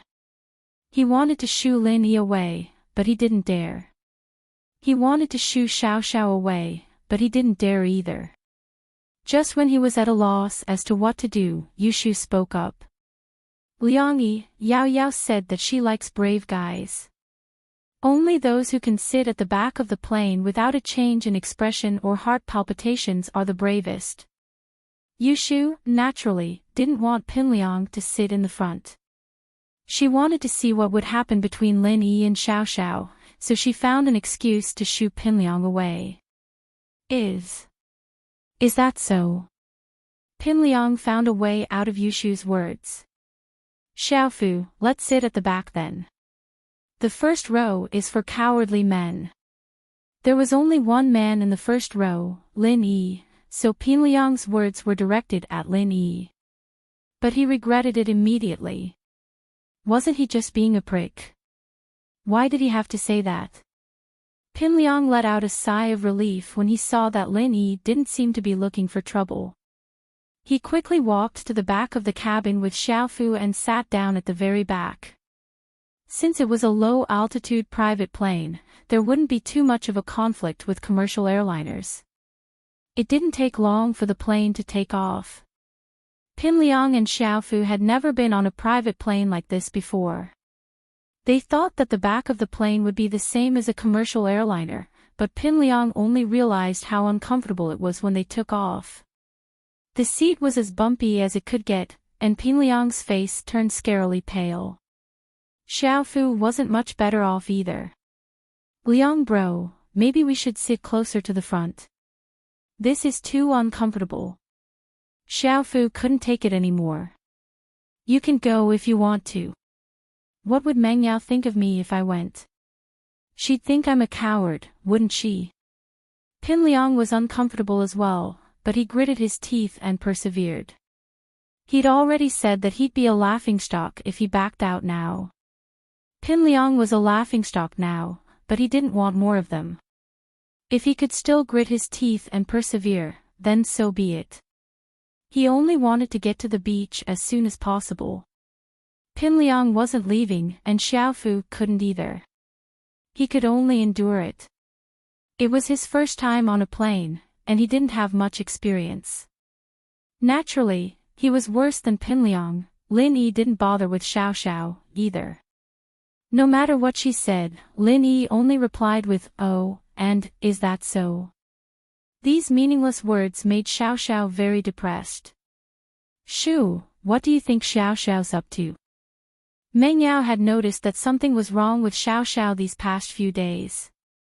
"I don't know, but I think she's in love with Shield Bro." "Why else would she be so nice to Shield Bro?" Yushu mumbled as she chewed on her snacks. "She's into Lin Yi." "How's that possible? Isn't she trying to cause trouble for Lin Yi?" Meng Yao frowned as she humphed coldly. Lin Yi wasn't some kind of hot steamed bun, why would anyone be into him? "Are you jealous, Yao Yao?" Yushu giggled. "Me? What does it have to do with me?" Meng Yao humphed, not caring about what Lin Yi said.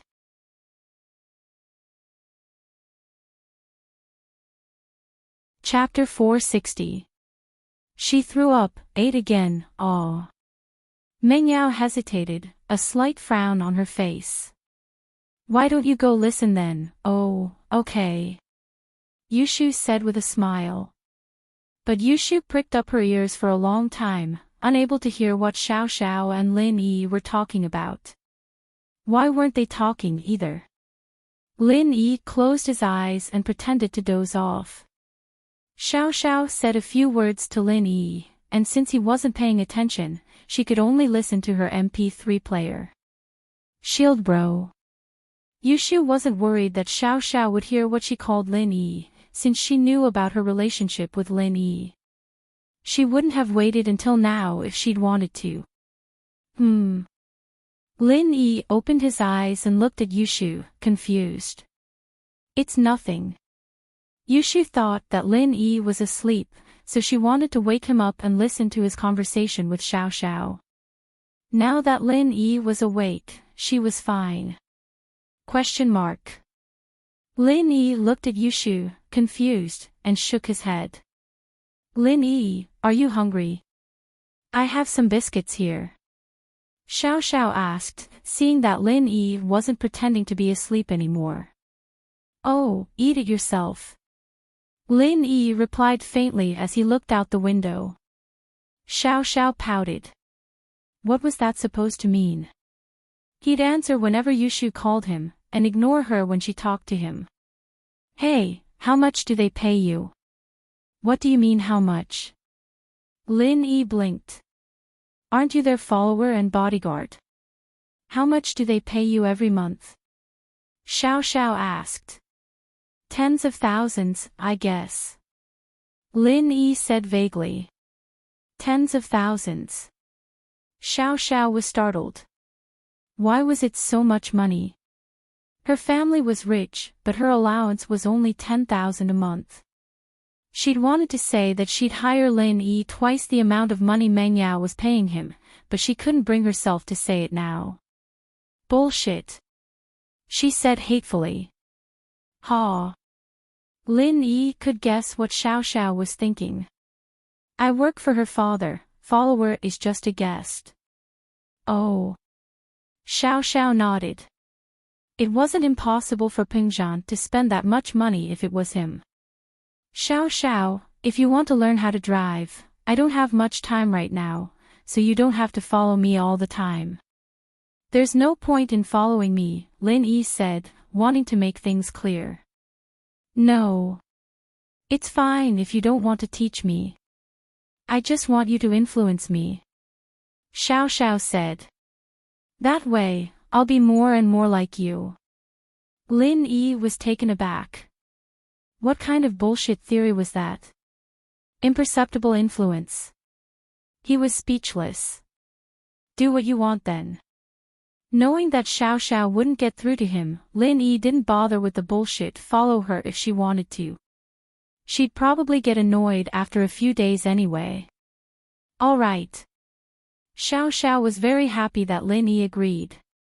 Her eyes turned into crescents. Here's a biscuit. Lin Yi took the biscuit and put it on the table in front of him. I heard it. Yushu lowered her voice to Meng Yao. Then what did they say? Meng Yao asked. Xiao Xiao told Shield Bro to teach her how to drive, so she follows him every day. Yushu said. I see. Let her do what she wants then. Meng Yao naturally lost interest after hearing that Xiao Xiao was just going to Lin Yi to learn how to drive. Xiaofu's face was getting paler and paler. He couldn't take it anymore. Liang Bro, I can't take it anymore, I want to throw up. Hold it in a little longer. We're almost there. Pin Liang wanted to throw up as well, but he was in a better state than Xiaofu. He often traveled on planes, and he'd even been on those smaller planes before. They were better than this, but not by much. I can't take it anymore, I really can't take it anymore. Xiaofu yelled suddenly. Waiter, open the window. I'm going to throw up. Xiaofu's yelling attracted the attention of the students in front of him, and Pin Liang felt his face heat up. How embarrassing. He wanted to kick Xiaofu off the plane. This is a plane, not a car. The window's sealed, I can't open it. Then what do we do? I'm going to throw up. Xiaofu panicked. Hold it in. Just hold it in for a little while. Pin Liang raged. Blurg, blurg. Xiaofu quickly covered his mouth with his hand, holding it in for a while before letting out a sigh of relief. Fu, you can hold it in. Pin Liang breathed in relief after seeing that Xiaofu wasn't throwing up anymore. I did, but I swallowed it back down. Xiaofu said. Ah. Blurg. Pin Liang's stomach churned. He swallowed it back down again. Why was it so disgusting? Pin Liang had been able to hold it in at first, but he couldn't hold it in anymore after what Xiaofu was doing. He opened his mouth and wanted to puke, but when he looked up, he saw that everyone in the class was looking at Xiaofu, as well as Yushu. He was in a difficult position, but the thing in his stomach was already in his throat. He had no choice but to spit it out, just like Xiaofu did. Pin Liang made up his mind and spat it out, then swallowed it back. Burp. Pin Liang burped and waved at Yushu with a smile on his face. Look at me, I'm fine. That Xiaofu guy just can't do it. Pin Liang sighed in relief after seeing that no one could tell. Pin Liang finally let out a sigh of relief. He was the smartest one of them all. Even though he swallowed back what he was about to spit out, no one could tell. Liang Bro, my stomach's not feeling well, I want to have a bowel movement. Xiaofu said after a while. Why are you so troublesome? Why do you feel like throwing up and having a bowel movement? Pin Liang was starting to panic. You can't blame me, Liang Bro. I didn't manage to spit it out, so I swallowed it back down. Of course I have to poop. Xiaofu said weakly. There's a washroom up front. Go yourself. Pin Liang said helplessly. Xiaofu sprinted into the washroom. Pin Liang was starting to regret letting Xiaofu sit at the back of the plane as well, it was ruining his image. But why was his stomach so uncomfortable? Pin Liang froze abruptly. He'd swallowed the thing back down. Was he going to have a bowel movement as well? Pin Liang jumped at the thought and ran to the washroom. He only remembered that Xiaofu was still inside when he reached the door. He knocked on the door. Xiaofu, hurry up. Liang Bro, what's wrong? Xiaofu said weakly. I need to use the washroom too, hurry up. Pinliang said urgently. Ah. I'm pooping right now. Xiaofu said.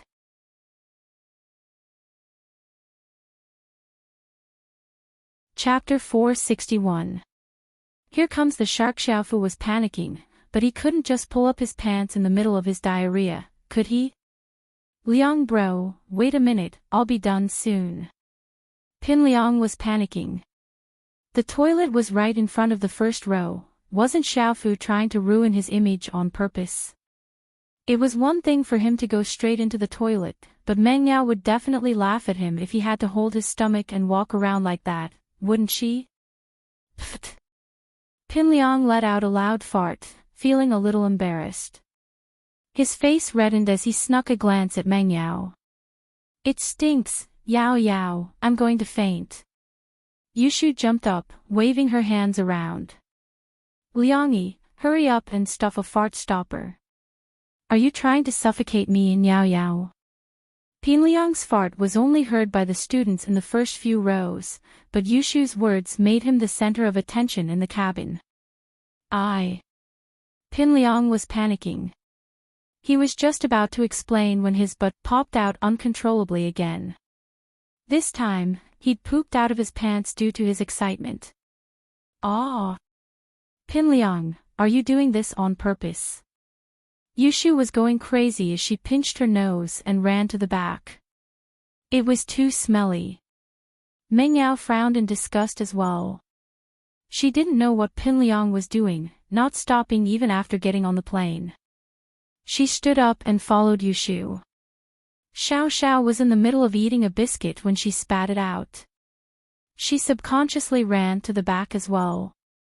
Lin Yi didn't mind.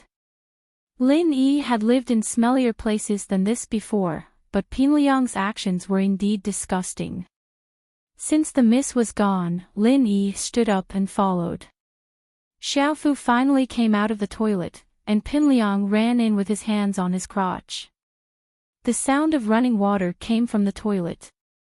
Pinliang didn't bring a change of pants, so he had to wash them in the toilet. But before the plane landed, Pinliang didn't have the nerve to come out of the toilet. Pinliang was the one who organized the event, so even though everyone thought it was funny to see him in a wet pair of pants, they didn't laugh at him. Pinliang was comforted by that. I'm sorry, Liang bro, I didn't do it on purpose. Xiaofu apologized, a little embarrassed that he'd messed things up. Forget it.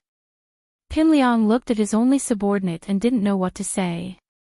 He waved his hand and said generously, just do your best to pretend to be a shark later. Don't worry, I've practiced several times in the bathtub at home. There won't be a problem. Gao Xiaofu patted his chest confidently. Pinliang nodded. Whether or not he could save his face would depend on this. If the glorious image of him fighting the shark was seen by everyone, the incident of him pooping his pants would be nothing. The plane landed on the dedicated water parking lane in the VIP area of the beach.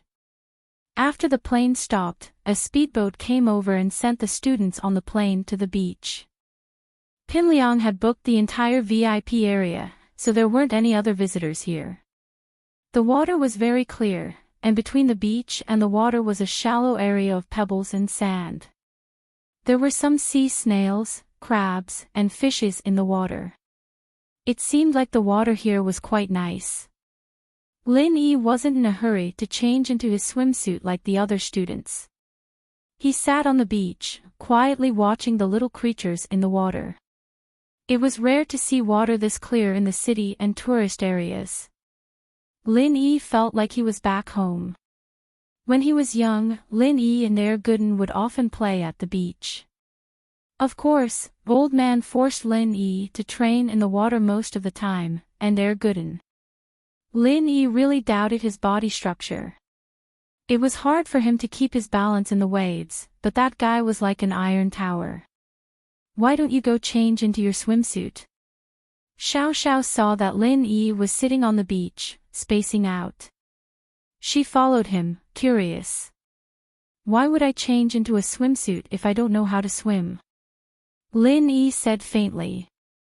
Why don't you go? I want to be by your side. Xiao Xiao said matter-of-factly. Lin Yi shook his head. His thoughts were interrupted, and he turned his attention to the girl who had changed into her swimsuit. An 18-year-old girl with a petite body had already matured. This was a good opportunity for his eyes to feast on. He wondered what the Miss and Yushu would look like in their swimsuits. Compared to Meng Yao, Lin Yi was more excited to see Yushu in her swimsuit.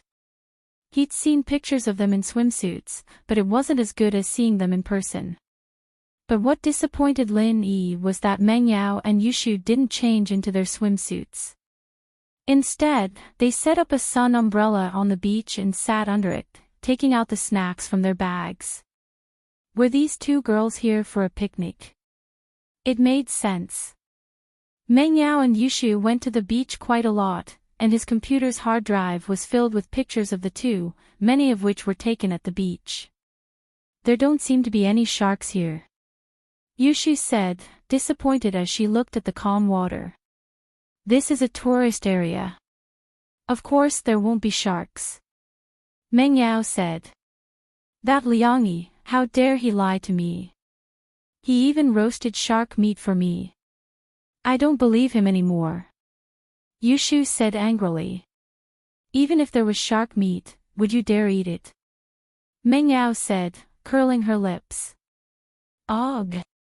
Yushu felt disgusted at the memory of Pinliang pulling up his pants on the plane. She wouldn't dare eat shark meat if Pinliang really did roast it for her, would she? Xiaofu saw that most of the students had gone into the water, and so he tied the shark fins on his back and dove into the water quietly. He circled around the water a couple of times, panicking when he realized that no one was paying attention to him. He didn't dare get too close to the other students, as the water in the shallow water was very clear. He'd be discovered if he got too close. But he couldn't just shout, "I'm a shark. A shark is coming," could he? Pinliang was panicking as well. He wanted to be the hero of the shark fight, so he couldn't be the one to discover the shark first. It'd be best if someone else discovered it first, scaring the other students to the shore so that Pinliang could show off his skills and kill the shark.